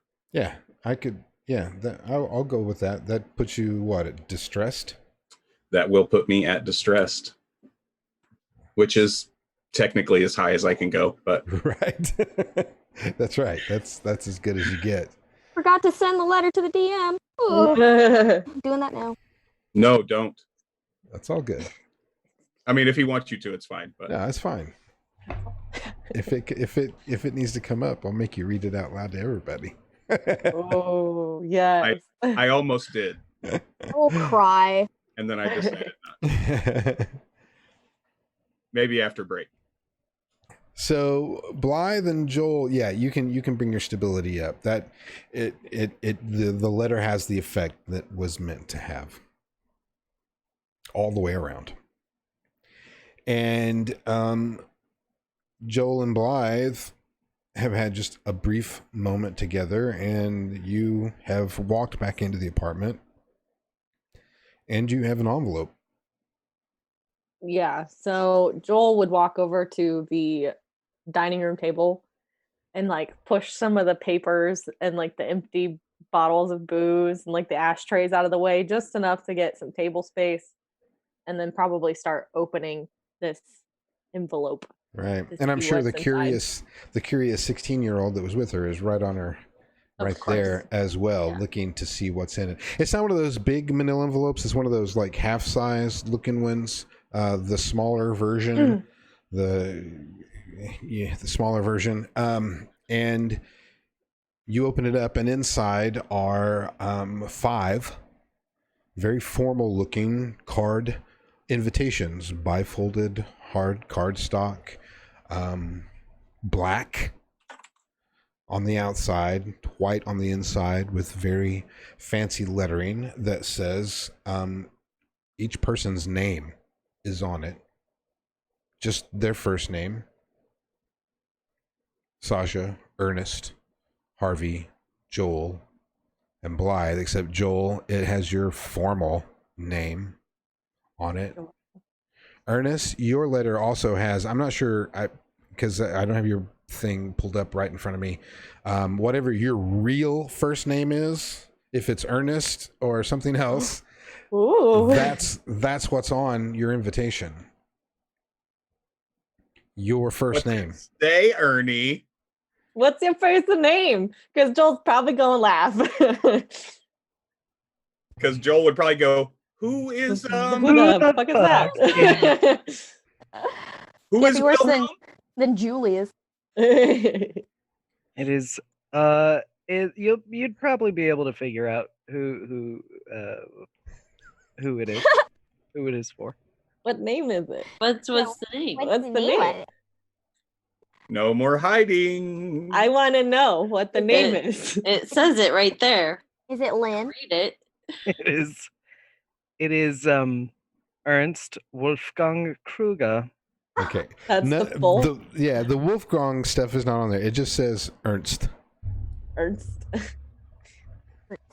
She would probably look at that one for a minute and look at Blythe and hand it to her and kind of snicker a little bit like a little child. She would like hold it up like and kind of Yeah. smile. And actually, Harvey's doesn't say Harvey either. It says, was it Julian or Julius? Julius. Julius.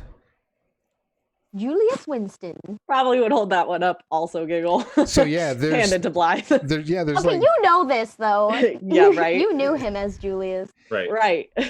so But yeah, still, I get a kick out of it. formal in that sense, but last names are not included. When you open it up, there's no emblem or anything like that other than just little, some little filigree type stuff. No symbols.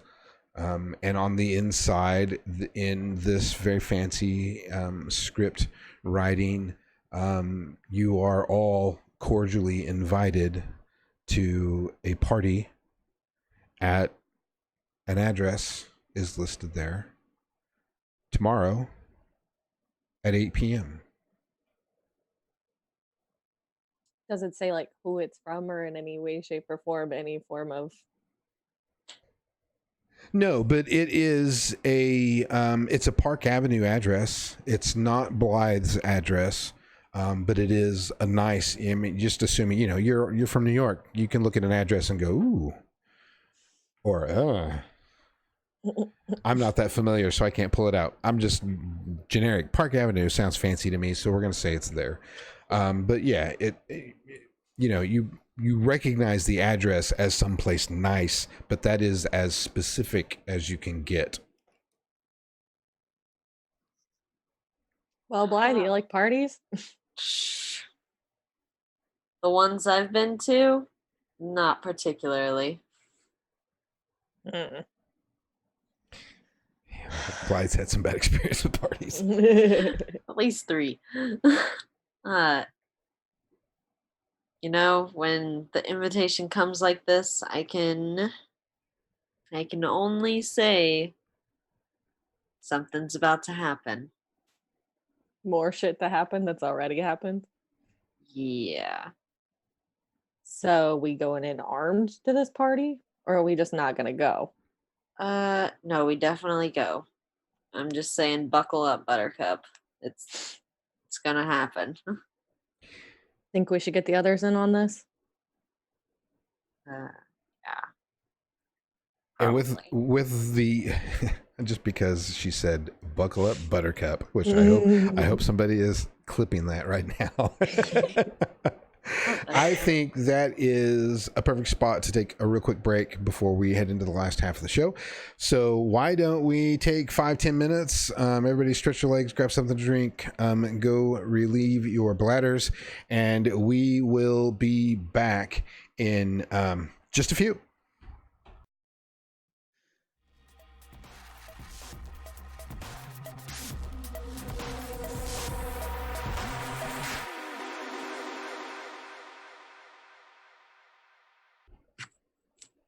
And we're back.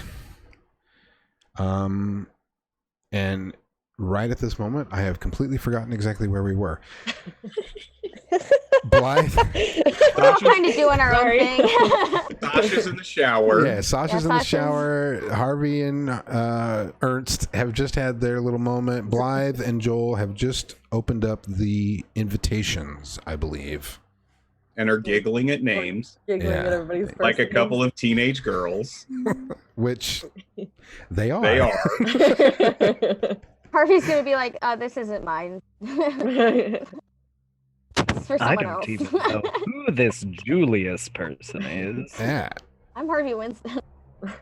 So, I will just, I'm throwing it out to you. Whoever does what first. I think Joel would put the invitation down. I'll go get Sasha since you guys aren't really on great terms right now. Do you want to grab Harvey and Ernie from the basement? Yeah, I guess. Well, I'll try to keep Sasha from putting his hands around your throat, if that makes you feel better. It doesn't, but thank you. All right. And then Joel would turn and march upstairs to the bathroom and like softly knock on the door. Sash? And Blythe would go downstairs and be like, hey, you guys need to come see me. Oh, you're still here. Yeah, I got caught up at the door. Caught up. Yeah. Wait, did I hear a doorbell? Yeah. We got a delivery, and I got a little bit more than a delivery. Well, that sounds terrifying. I guess I'm just about finished up down here. Some wonderful notes. If you're interested, I can show you, but I doubt it. I'll pass, but thank you. Harvey's just been kind of ignoring Blythe because he's not quite sure what to say to her because they had a nice bonding moment over enchiladas, and then he carried her naked body up a bunch of stairs. And then in all sense, like, he feels like she betrayed him, so he doesn't even give her a glance. She returns the same coldness. And she just kind of shrugs and goes back upstairs. We love passive aggressive. Love it. Sasha opens the bathroom door, and he's got a towel on and blood-covered jeans in his hands. Can I raid the closet, please? Yeah, no problem. And she like leads you back into her parents' like the master bedroom. And there's a big walk-in closet with a whole bunch of like her dad and mom's clothes in it. Sasha goes in, rummages around, tries to find something to put on that isn't suit pants. It isn't Dockers or scrubs. No, he would have like some like military man casual, t-shirts and stuff. He would probably pick the scrubs. Scrubs or khakis. Sash. Scrubs, white socks.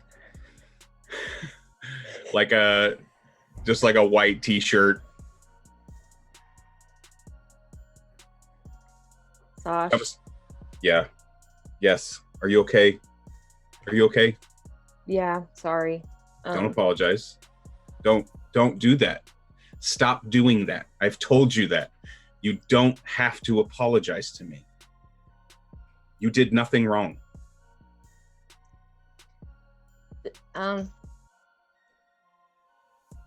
shouldn't have yelled at you the way I did when Harvey,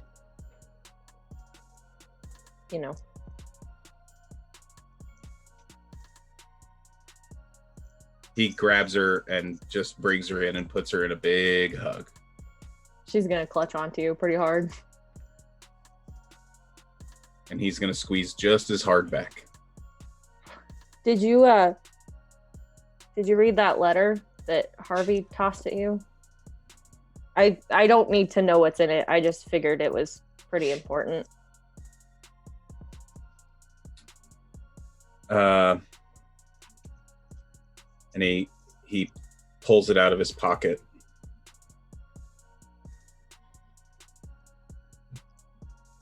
And he looks at it and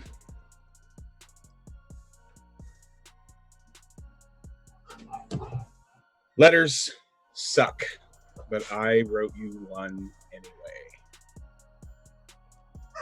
I have a lot of words for you, and I know myself enough to realize that if I try to say them in person, I'll fuck it up or chicken out, or you'll interrupt me and I won't even get the chance to finish.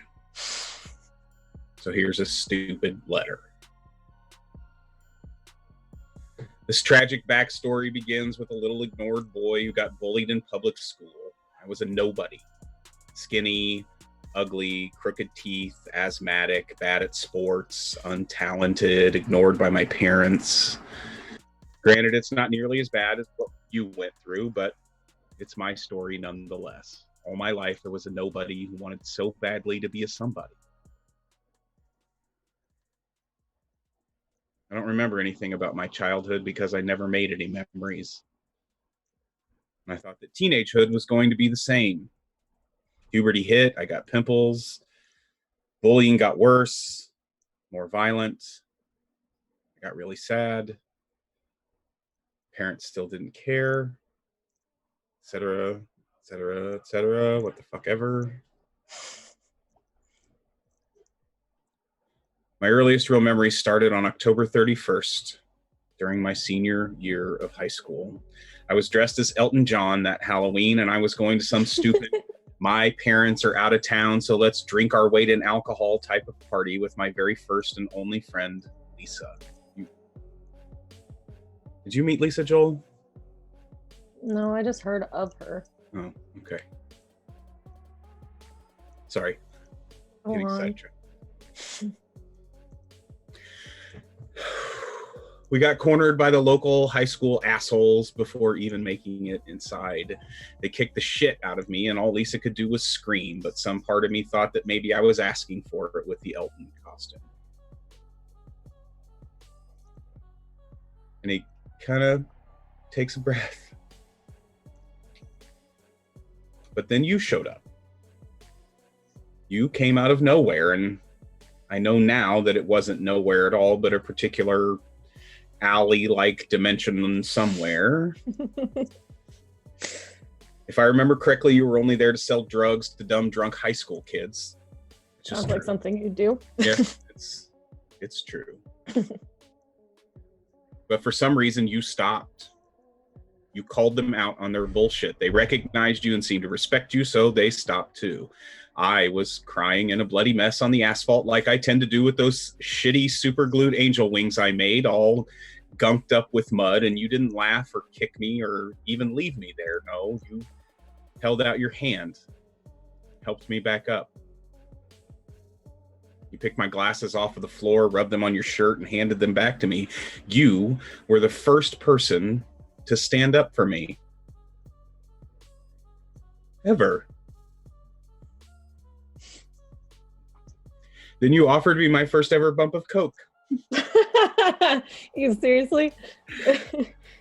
Other than theater show nights and nerdy cast parties, that was the best night of my entire shitty high school career. I don't even know if you remember that night because you were pretty fucked up, but that was a turning point for me. Fast forward, Lisa and I started dating. You and I graduated high school and moved in with her and tried to make it, but still never could. Poor Lisa. She had to support me. But she was in love with me, I could tell, because of the way she looked at me with these big, huge eyes every now and then. And I loved her too. I still do, even though she's gone. But I wasn't fair to her. She would look at me and say she loved me with her big round eyes, and I would look at her, smile, and say it back. And I just couldn't get the eyes right. I knew that I loved her, yes, but after a few years, I realized that the way that I loved her and the way that she loved me was completely different, and she caught on. I was never actually any good at acting then, so of course she did. We couldn't have sex because I couldn't get it up or just didn't want to try. TMI, Sasha. No, this isn't Sasha. I'm just reading. I know. Want me to stop? I'll stop. No. Keep going. Just No. skip the parts about his dick, please. It's too much. I couldn't even look at those big round eyes when she told me she loved me anymore. Stopped listening to her and started listening to other things.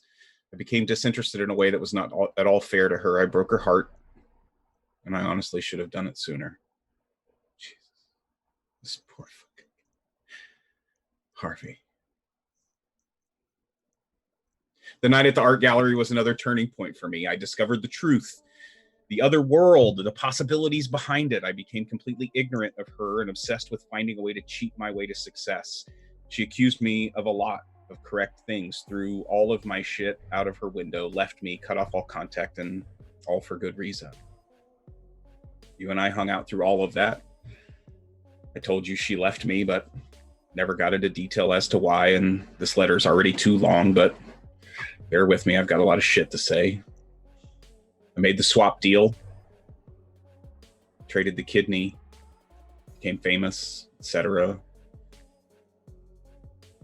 Pushed you away. Sorry. For a year, I barely talked to you, and it wasn't because I was ashamed of you or because I was too busy to. It was because I was ashamed of myself. The dealer was making me do shit that I didn't want you to get caught up in, and Lisa made me realize something about myself that I'm still coming to terms with, because I was called it all of my life as a slur, and I always saw it as being less than human.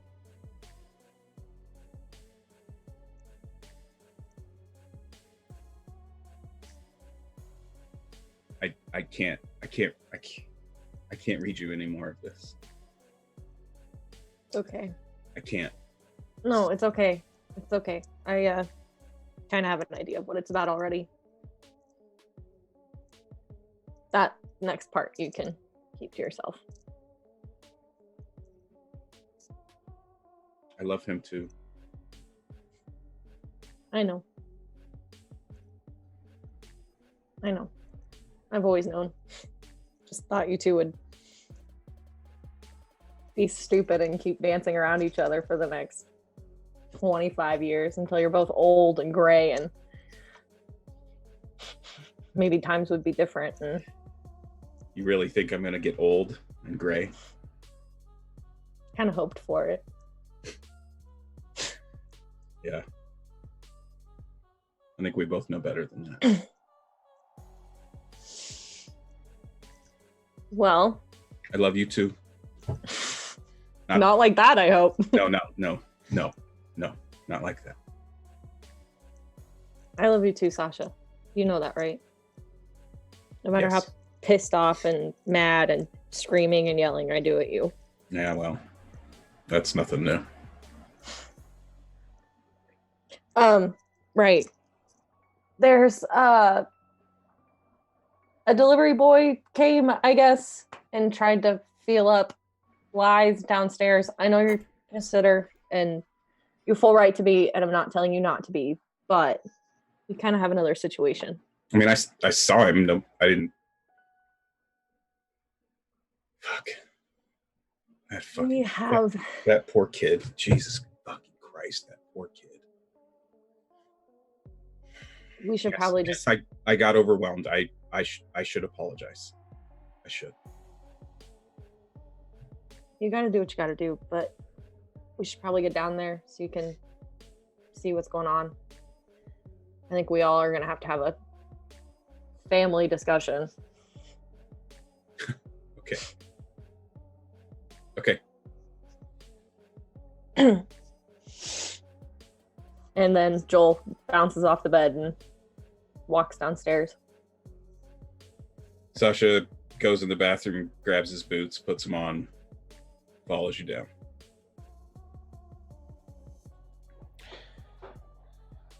I'm curious as to what Dr. Kennedy is doing. What is on the first floor of the house? So the first floor is my dad's office, the dining room where like the big evidence board thing is, and then the kitchen has its own little separate room, and then the living room is at the very back where we came in. So you guys are in the bunker. You would come up through the kitchen. Mm-hmm. So, I'll ask, Blythe, you said something about the invitations earlier, right? Yeah. Mm. Well, I'd ask to see them. Yeah, they're over there on the table. Ernst.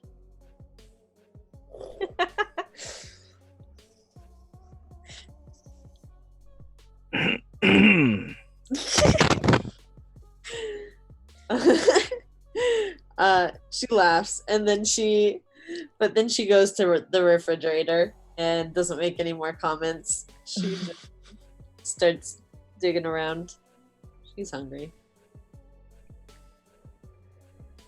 So after that, I'll go take a look at the invitations. You said they're more or less just plain. They've got the information for the party, and they're all addressed to our original names. Yes. Yeah, it's just a black bifolded invitation in cardstock with your name in like this silver lettering on the front. Just your first names. And then on the inside, it just says you're invited to a soiree, and the address and the time is, what did I say, 8 o'clock the following day, tomorrow night. Harvey follows them upstairs, and he like takes a glance at his, picks it up, and then just tosses it back on the table. Yeah, that's not for me.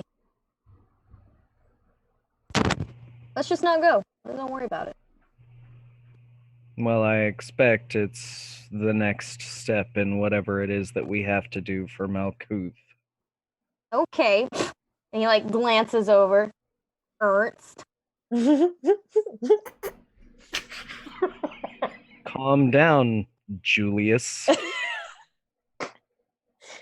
I got my name legally changed, so Well, apparently that doesn't Ernest. matter. That's close enough, isn't it? he like lifts his armpit and sniffs it. I got a shower. Is Sasha done yet? He's like still covered in blood. He didn't really get time to change at all. Oh, if you haven't changed, yeah, you look a mess. And Yeah. Yeah. He's just acting very disinterested to these envelopes because having been to the art gallery and the kidney party, he knows what this means. Not for me. Well, if you are going to venture upstairs and see whether Sasha and Joel have evacuated the bathroom, I suppose I will take a look down here and see if I can't find another bathroom. There's multiple bathrooms upstairs. There's no bathrooms on this floor. Yeah, no. But one of my hooks is to explore. Oh, right. You're supposed to. You're right. Sorry. So sorry. I knew where Explore you were away. going. Explore away, Ernst.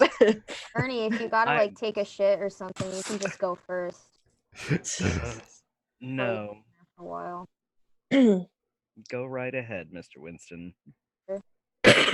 I want to try to get into the office. So 100%. Go in there with me while I'm there. I don't really care. So if Dr. Kennedy is needing to investigate the apartment, and let's go to that. And you said you were wanting to go to the office. Where do you go to first? And I'm gonna let you kind of interject here as Dr. Kennedy moves from place to place, and you can kind of give him a little brief description as to what's going on. So were the invitations on the table in the living room, or was it the dining room? They're in the dining room. There's like just enough space on all of the paper. Like they've just cleared a tiny spot and they're sitting there. Okay. So then I will probably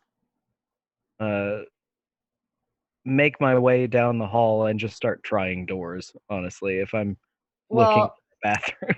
Okay, so where are you standing now? I was in the dining room because that's where we were looking at the invitation. So if you turn to your left, there's the office of my father that's got all of the filing cabinets tipped over. You can go down the hallway where the kitchen is, and then you can go down a little bit further, and there's the living room. And then if you turn and go backwards, that's where the stairs is, and like the little mud room. Okay. Well, I probably haven't looked into the office yet, so I'll do that first. Good luck. She's a mess. Is the door locked? No, that door is flung open. There's filing cabinets like tipped over to a certain extent. Like some of them are still standing with the door, with like the doors on them open, and there's just like papers flung everywhere. There was like a couple picture frames on the desk that are turned face down. There's like a little old computer on the very back wall, and then like just various other office supplies and stuff. But all of the photographs, like personal photographs, are flipped down. And then if any are on the wall, then they're like cracked, like she's thrown things at them, or they've fallen off. So happy hunting. Well, if I see that it's going to be like a particularly huge mess, and hang on just a second. Ow! Hang on. Are you being attacked? Yeah, hang on just being attacked. Go help Harvey find a bathroom real fast. Oh my god, something happened to Chris. Somebody in Pittsburgh, call 911. Blythe she made a peanut butter and jelly sandwich, and she's just sitting at the table in a chair, cross-legged, and she's just staring at the invitation and chewing on the sandwich. Do we meet Harvey like as we're coming down the stairs and he's coming up? Yeah, probably. Sure. More or less. So Yeah, Hey, sure. Harvey, did you see the invitations? Yeah, to the murder party. You see him yet, Sash? No.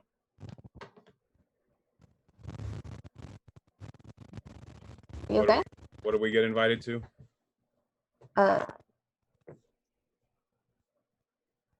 Party The of some thing. kind. A soiree. Soiree. Does it say soiree?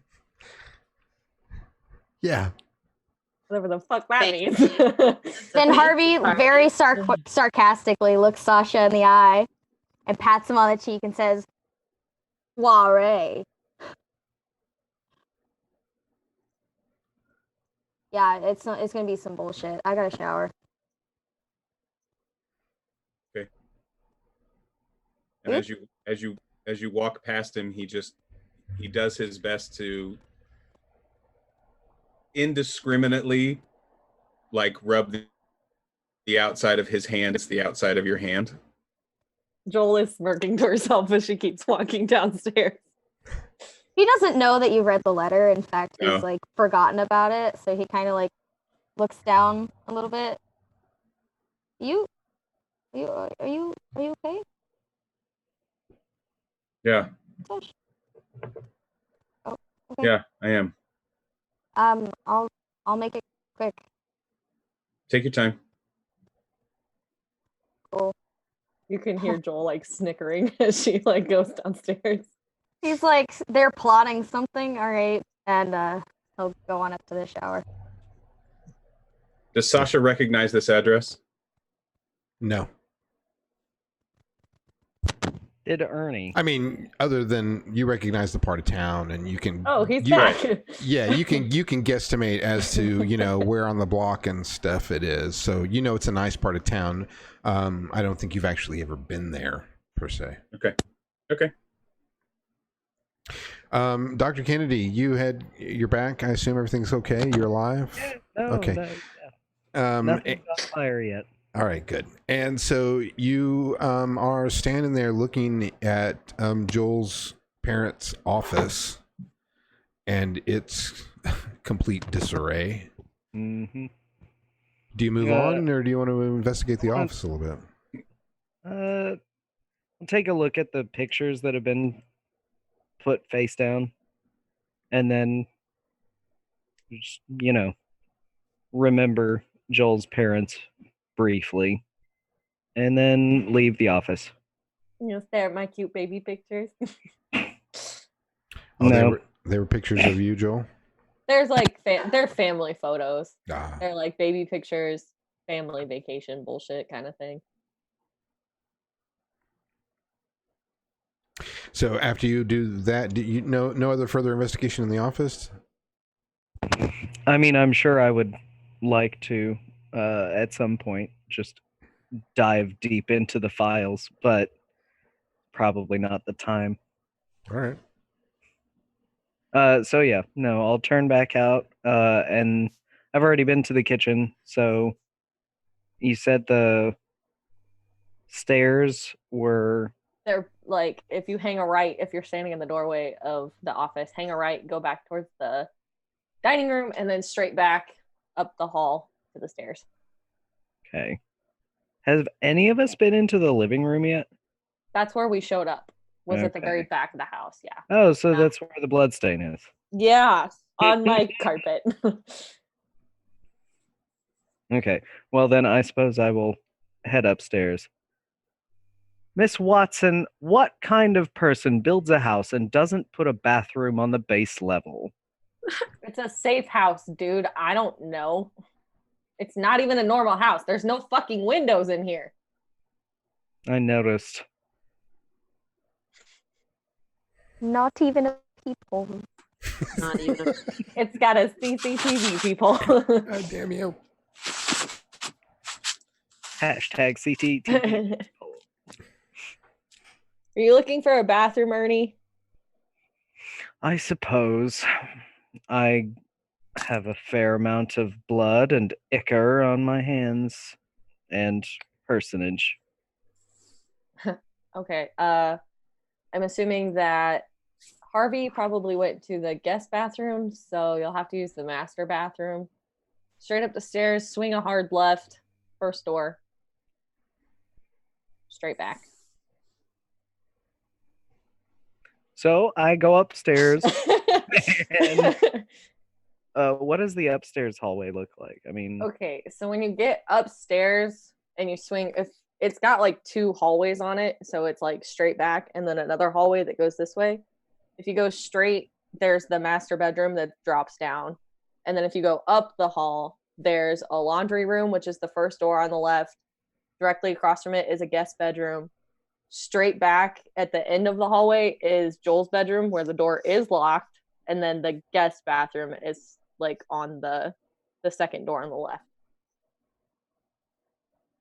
well, I will follow her directions and go to the master. And raid the walk-in for a nice new suit after I get myself cleaned up. Nice. Ooh, stealing my daddy's suits. I will. He's not using them. Oh, Yikes. rough. Hashtag savage. No. All right, Ernst. I'm going to give you credit for having investigated the house, and so you don't have to go. You don't have to literally go room to room. But I am curious if is there anything in specific that you've got your eye out for, or on, or something that you would like to learn from this experience? If I had, and I mean, if we end up staying the night, I'm sure I will have time to go poke around the files in the office.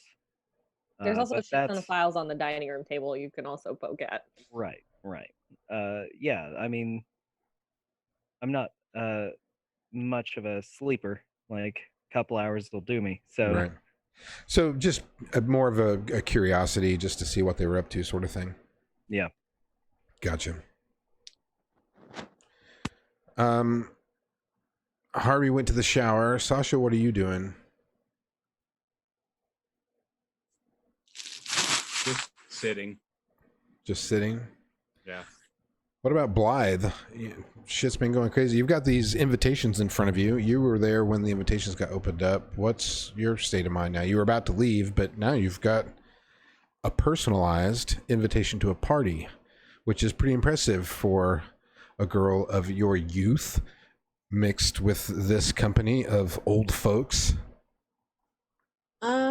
She's seen these types of invitations before, like with the doctor.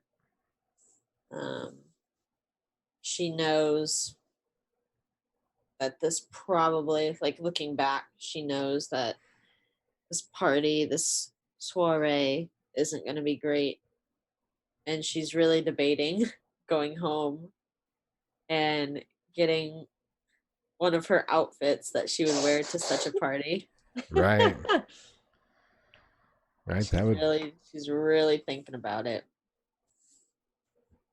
Yeah, that's got to be difficult. Got like the Hannah Montana closet. Actually, yes. Hannah Montana. She has a whole Sasha room. needs to buy some new clothes anyway. To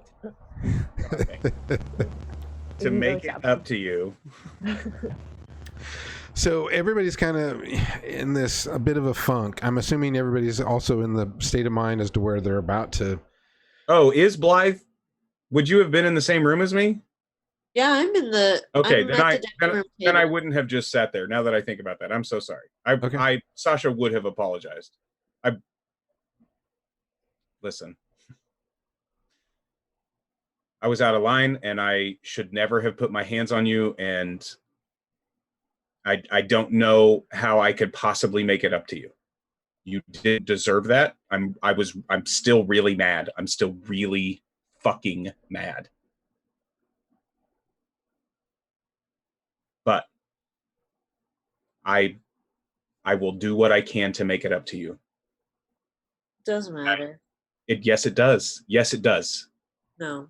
Don't say that. don't it matters.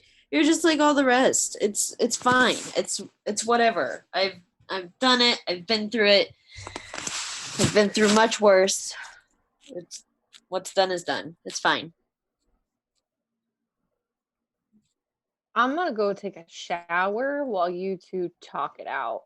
Harvey's in the shower. I've got a shower in my bathroom. Or in my bedroom. Got so many showers. Well, You have fuck me. 3 There's showers? 3 showers in this house, baby. Why? All on Because the it's a second safe house. floor for some reason. Yep. It's a safe Because- house. There's gonna be 0 hot water. I want to talk to Joel. Exactly. I'm coming, baby. I'm coming. No, she's got one of those new. Well, then never mind. They didn't have them then. Never mind. So Joel's gonna like slowly back out of the room, giving Sasha the "don't kill her" look, don't break anything, like, and then scurry up the stairs to go stand in the hallway and wait for Harvey to come out of the bathroom. Getting your cardio in, Joel. Going up and down those stairs. Sorry. I'm all about that fitness life, baby. So, Chris or Blythe and Sasha are at. Are you guys at the table with the invitations? Yes. And Joel's mess is all Yes. there while you're having your moment. Sasha, your beeper goes off. I go over to my jacket and get my beeper. It's Tom's number. Yes. All right. Can I talk to Blythe? Stop. Premature. I Yeah. that's Tom's number. Of course it is.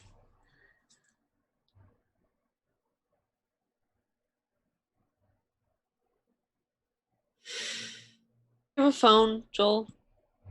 There's probably one in her dad's office. Yeah, you'll have to move some stuff. Okay. But yeah, there's I was a phone in already there. poking around in there. I probably moved some stuff already. Okay, well, there's a phone sitting on the desk that's in there. Yes.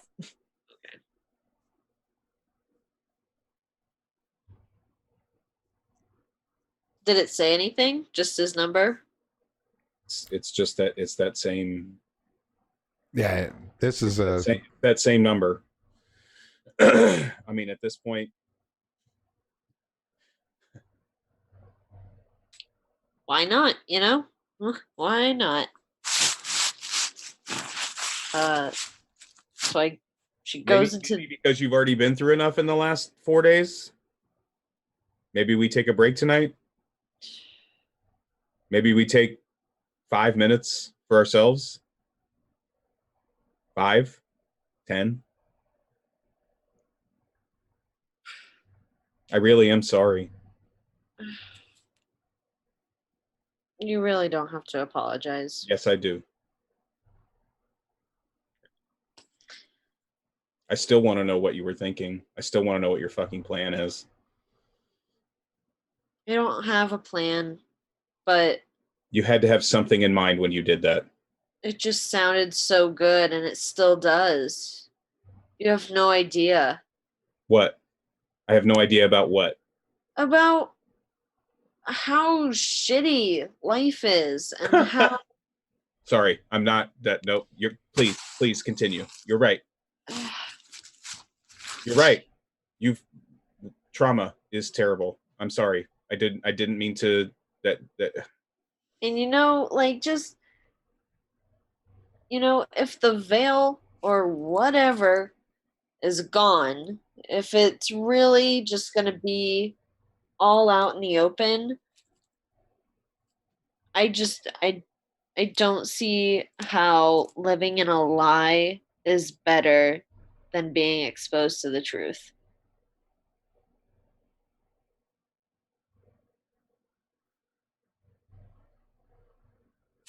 It's a fair point.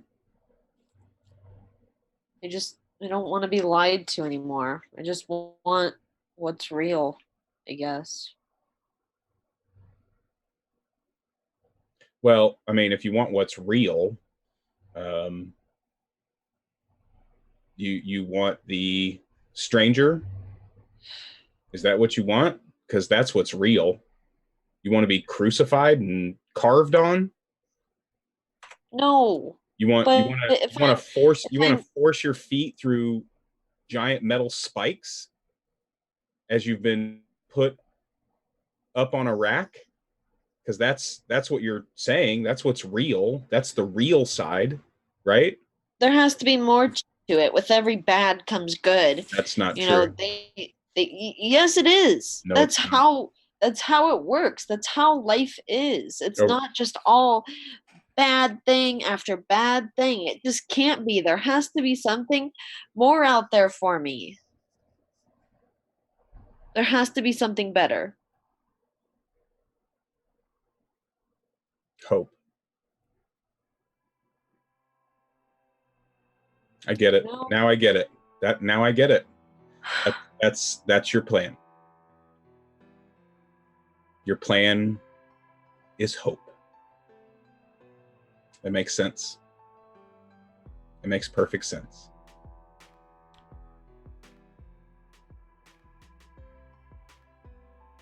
You know, if we jump through all these hoops and we do all this and we all come out alive by some miracle, then yeah, I'm gonna do it. I'm gonna do every single hoop, every jump, every stupid, twisted thing.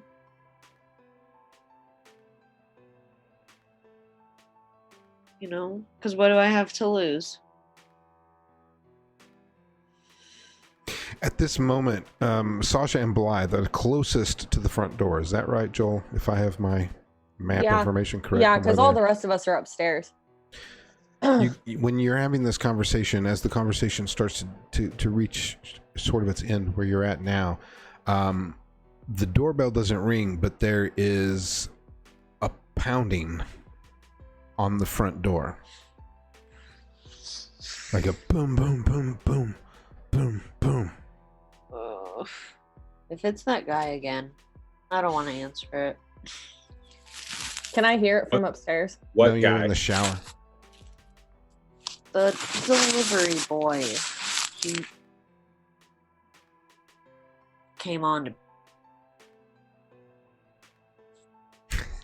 Joel was in the hallway upstairs waiting for Harvey to come out to talk. No, she said she went into her room to get. Oh, did she?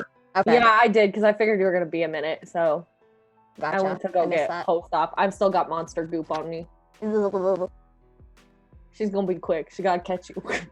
Sasha goes and puts his pager back in his jacket, gets the pistol out of his jacket, does the, put his arm down with the pistol in his hand kind of behind his leg so it's not obviously apparent, and opens the front door. I won't kill the dude. Sasha, when you open the front door, it's Jerry. Only he's about 20 years older in appearance than when you saw him last. His clothes are all like in shreds. He is still the exact same suit. His cop suit that you had always seen him in, his shitty jacket and tie and white shirt that you had last seen him the last time you saw him is when you peered around the corner and had that brief glimpse of this time situation. And when you open the door, it's him. He doesn't look good, and he literally just falls into your arms as you guys fall into the doorway of Joel's apartment. And that's where we're going to end tonight's episode. No! Damn it! 30 more minutes! I can't wait 2 weeks! 30 more minutes! I poured my heart and soul into that letter. Are we gonna? We haven't gotten to talk about it. Here's the real question, though. Does that mean we're going to have a special guest appearance into? I don't know. Please tell me we're going to get him to come back and give us a Yes. Oh, I would kill to have Austin on the game. I'm so mad. Oh my Jerry god. in my life. I'm so mad. I'm so fucking First mad. shot, Aaron, Sasha have a hasn't- show. Sasha hasn't done cocaine in 2.5 days. I'm so fucking mad Why are you mad, Joel? because now I gotta wait 2 goddamn weeks. So we have to reschedule. Okay, Cherokee Theater, I am not in any way in charge of the channel, but watch out for any updates. With enough begging from Curtis. We'll talk to Memorial Auditorium and say, hey, we need to reschedule the show. Listen, we got this you can thing. start the show at either 2:00 in the afternoon on Friday or somewhere around 1 a.m. Oh man, I don't want to go 2 weeks. Oh, beautiful. Yes, 2 weeks is going to be hard. I'm gonna Whatever, actually at least cry. you get to play in Heartland. At least the two of you get to play some Heartland between now and That's then. true. We do have a Heartland episode. Stacey coming up. doesn't have nearly as many dramatic things going on in her life. She just wants to kill things. Not yet. Not yet. Not yet. Oh, Joel looks like she's drama. about to lose it. I'm gonna cry. I'm I actually gonna want to cry. talk to Joel. Eric and I have a secret conversation. I want to have a conversation. Well, in light of the conversation, I will just say that we are planning to try to do some Patreon stuff where we actually have a conversation about what just happened. So we're working on that for some bonus material, as it were, is an idea that I have. But I want to thank you players, because that was a great episode. I know we didn't do a whole lot, but you guys got, I hope you got some dramatic hook stuff taken care of. I'll give you credit for learning something new about yourselves in the Veil, because I think you all learned a little bit of something tonight in regards to those couple of things. I also want to thank Helmgast, because I say this every week, and we're working on trying to get them as a sponsor. If you guys watch, we're working on trying to get you as a sponsor. We love this game. It's unique and entertaining. And fun to play because it's not completely rules driven, and we just get to kind of let loose with our imaginations, and that's why I love it, and I think that's why these guys love it too. So let's go around. I'll give you guys we have a few moments. I stopped us about 10-15 minutes early just because I knew that this outro would take a minute. So let's go around the table, and if you have something that you would like to say, then feel free, and of course plug anything that you want. And I don't remember where we ended up. Let's just go. I'm going to go up to Blythe, and we'll start with her. Wow. What a show. I started to tear up a little bit, so that was a good thing for me. Blythe is really showing her true colors, and I absolutely love it. It's awesome. You can find me on Instagram at Priest of the Barista. You can find my sweet, sweet kitty, Binks the Black Cat, also on Instagram. Nice. Well, that's the perfect segue, because speaking of kitties, I think I heard one meowing the whole time during that episode. And that had to have been the big old ham, Mew Jackman. Mew, God damn it, give me a call. He's such a diva.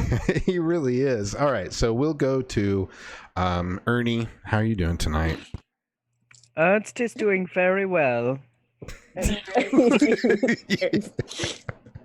Yeah, no, that as always is it's such a fun game, and I enjoy myself so immensely.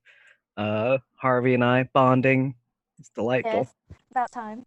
That's why I wanted you here so bad tonight. I was like, we desperately need to bond. Well, yeah. And on that note, I unfortunately am the reason that we will not be playing next week, because my show is premiering here in Pittsburgh. So, and that's a good thing, and we're all happy about it. Do you want to plug it, or I don't know if there's many Pittsburgh people. Nobody that's watching is going to be in town to watch it. So that doesn't seem particularly necessary. You're right. But yeah, you can find me on Twitter at ChrisStoneCipher. You can find Mew Jackman at the greatest Meowman. And of course, not next week, but the week after, right here on KULT Divinity Lost Manhattan. Yeah, Mew is my favorite. I'll just let you all know. Sorry, I've got a thing for cats these days. I don't know what it is. I used to hate I'm them. not gonna tell Banks. He's also my favorite. Well, Binks has been kind of shy lately. Binks didn't even make an appearance tonight. Well, I'm not at my house. Oh, okay. That's fair. I will. We'll I will. forgive him next time. Go Next ahead. time. Next I time, put him in the car and bring him with you. Yeah, and I will let you know. I did find a role-playing game where everybody plays a kitty. So. Okay, I'm in. I've been looking at. I watched Table Story did it, and There's another one coming out from Magpie Games who did Masks and Dungeon World. Yes. Called Root, and you play woodland creatures. Oh, that would be Oh. cool too. I'm in it. It looks really fun. I'm thinking about those. Awesome. Thank you, Dr. Kennedy. It was a fun tonight. Let's go down to Joel. I'm really mad, but I'll survive. Why are you mad? I'm mad because, and it's not Chris's fault. I'm very proud of him. He does very hard work, and theater is still life. Oh, you're mad because we're not going to be here next Friday. We're not going to be here next Friday, and you And just it's all dropped. my fault. You just dropped the biggest fucking bomb, and now I have to sit around and think about it for 2 weeks. It's really not Chris's fault. It's only not. I could do a game that night, and we could just all give Chris the finger. But me and Duke wanted to get together and drink and then go see Chris. So Right? No, that's fair. All It's us all fair. people that are within driving distance are Yes. go and have cocktails. Right. It's not that I'm mad at any particular person. I'm mad at the situation. I know. You know, if you left early enough, you could be there for drinks and a show too. That's 8 hours of We don't get driving. drunk. We'll find you a place to stay, I promise. I've got an extra bed. Oh, that was awesome. Go ahead. You still got where can we find you? We can find me on most social media platforms at Erica in More 97. You can also find me on our Discord server. I am the community manager here at TTRP Theater. So I make all of the silly little tweets and posts and updates, and I also troll everybody in the Discord. Yeah. So if you haven't already, follow us on the social medias and make me feel like I do something with my life. Yeah, and you do so much for me. It's amazing, and good. Thank you. I wanted you to plug the Discord. Yes, go to Discord, and you will get to chat with Erica pretty much right away. So make that happen. I stay up late. I wake up late. It's fine. And that leaves us, last but not least, our favorite Sasha. You missed Harvey. And also, I mean, I know I died, but There was no comma there. Our favorite Sasha. you still last but not least. And wait a minute, I thought Hugh Jackman was your favorite. What are you doing? No, not my You favorite need comma priorities. Sasha. It's just my favorite Sasha. As if I had 5 Sashas. This Sasha is my And I'm favorite Sasha. one of the 5 Sashas. Okay. Yes. Okay. God damn it. as another Try. Fine. life. Fine. How can we Fine. It's All right. fine. I am Duke. I am the creative director here at TTRP Theater. I play Sasha. I am also the GM for a bi-weekly game that premieres on Tuesday nights called Renaissance City. It's a Prowlers and Paragons actual play radio drama sort of thing. It's really fun. It's superheroes acting like super assholes. Yes. Awesome. Yeah, it's really fun. So Go check that watch out. the last episode 4. It's awesome. Yeah, it's pretty funny. Yeah, so check out our entire schedule. We run games almost every single night of the week. We have D&D 5e stuff. We have superhero stuff. We have KULT 2 times a week. We have a Pathfinder 2 game now. So yeah, the channel is thriving and striving for better and more all the time. So I'm really excited to be here. You guys can all catch me on Twitter and Instagram at Invisible Duke, and that's DUKE, not as it is in the Twitch chat. The And I had to Dukester. spell it as in Duke. Duke. Anyway. Dukey. Dookie Duke. I love this game. I love all of you. I'm so happy to do this and have all of you around me every week. It makes my life that much better. So It has been fun. Thank you, Sasha. And I guess I can't call you my favorite Sasha. You are just Sasha. I love all of you. You are all my favorites of each name. So thank you for and so playing. last but not least, your favorite Harvey. Yeah. Yes. Yeah. Oh, did I not get the That's Harvey why- yet? that's- No. That's why I threw. That's such a why we were curmudgeon. screaming. All right. You said last but not least. I'm all Not thrown 'cause off. you said favorite. I'm all thrown off. okay. I'm sorry. Well, then, truly, the headliner of the show, my absolute favorite tonight, the best in the world, Harvey Wow. Wasted. Okay. Put his Okay, name in lights, ladies. We and Now know Hugh he's a Jackman's star. really not calling His- him back. His name Yeah. is already in, like, he's a star. He's a celebrity. Yeah. Not recently, though. Recently, he's been going through some tough shit. I don't actually know if he'll get back out there in the acting world. Stay tuned to find out. Well, you've It's got a so big old like scar 5 on your days. face now. Is that gonna He's got affect the makeup acting career? techniques. He's got makeup techniques. all right? I'll hold you to it. Cover that up. He'll get villain roles now. Yee. God, this game is so much fun, and every time we play for the next like 3 days straight, I think about it all the time, and I just like want to talk about it to people, but I don't know who to talk about it with. I talked with Erica a lot about it. That was a good time. So I imagine we'll feel do like that again. 2 weeks from now, I'm gonna forget where we were. 2 weeks is too long, but Chris is gonna do a fantastic show, and we have KULT Heartland, as we kind of mentioned previously. I played Daisy Hamilton in that one. That's Wednesdays at 1 Central Time. So if you need a KULT fix, tune in for that show. It's really fun, very different, but along the same, very heavy role play, awesome players. So I love being a part of all this, and this episode's gonna haunt me for the next 3 days straight until I start thinking of other things. So thanks, Curtis. Find me on Twitter at Jahoy_matey. I always forget that. Thank you, Harvey. Sorry, I forgot about you there at the end. And we won't let you forget where we were. It's incredible things have happened. You've got an invitation to a party, and fucking Jerry just fell through your front door. So it'll be easy. And Tom will be on the phone. And Tom, yes, we've got Yeah. three things that have all happened Oh, there I love it. at the end. attention. Yes, it's going to be amazing. Well, thank you again. I love playing with you guys in this game. Thanks again to Helmgast. If I don't say it enough, I'll say it again. You out there watching can start your own KULT game. If you like what you see here and you want to dabble in KULT, you can do that. Go to KULTDivinityLost.com, all one word, not the .com part, but the KULT Divinity Lost part, all one word, for starter PDFs. There's some playable scenarios that you can do. I've even actually got one that I'm working on. We tried to do it this once before, but I'm going to try it anyways. I've got another little one-shot scenario for KULT working. Tomorrow, let's see, tonight's Friday. Tomorrow's Saturday. Tomorrow morning, we're going to be streaming Adventure with Advantage with Bethany Dillingham, our professional DM Opal, with some fabulous players from Australia, New Zealand, Mexico. It's a great game. It starts early in the morning at, early for me, 9 Central. I have to get up early to prep for that game because I run the system for that. But it's a good one, and they've got a great story going. So tune in for that tomorrow. And then tomorrow night is Curse of Strahd, Gothic Horror, D&D 5e. Both games tomorrow, D&D 5e.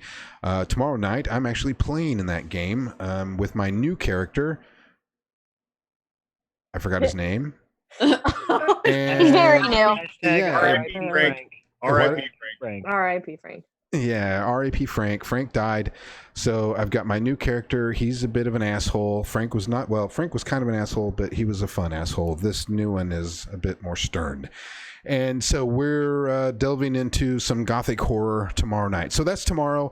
And then next week, we start our schedule anew. We just had our bi-weeklies, so we don't have a Monday and Tuesday. So expect that coming down the line. But Wednesday, we'll be back first thing, boom, with more KULT. Imagine that. And then the week takes off from there. Make sure that you like, follow, subscribe, click the bell on YouTube for all of our wonderful announcements. We've got Facebook, Twitter, YouTube, all that good stuff. If you would like to help us keep doing this, the best way to do that is through word of mouth. We want people to come watch. If you want to help out in the build of what we do, actually get your fingers dirty, break a little sweat, visit our Patreon. You can help keep these stories, new stories. If you want the kitty show or the woodland creatures show, those sort of things, to help fire those things and get those shows moving, go to our Patreon, and for as little as $1 a month, that's just $12 a year, you can help do what it is we're trying to do here. All the support is great. I got to keep these people flying. We got equipment that we got to buy. We got software. We got a Zoom account I got to pay for, and all of that fun stuff. Erica, I'm aware, and I wasn't throwing any shade. I was not throwing shade. I know. And so all of those things are great things, and we don't require a whole lot for you to, if you want to help on that. You can do it for free. You can do it for as little as $1. You can do it for more than that if you want. We have more sponsors that give us more than that. But anyways, I'd like to give a big shout out to each of you guys who played with me tonight. I love that. And I want to give a big shout out to you, the ones who watch, the ones who help pay the bills, the ones who help us create, the ones who help us perform, and all of you who support independent creative work. I already said we're going to be off next week, so I'm going to skip that little note. You can tell I'm reading my little notes here. In 2 weeks, we'll be back for Manhattan, episode 13. Again, thank you for watching, and from us to you, good night, sweet dreams, and we love you. Good night, Say baby. it. We love you. Dreams, we love you. Good night, everybody.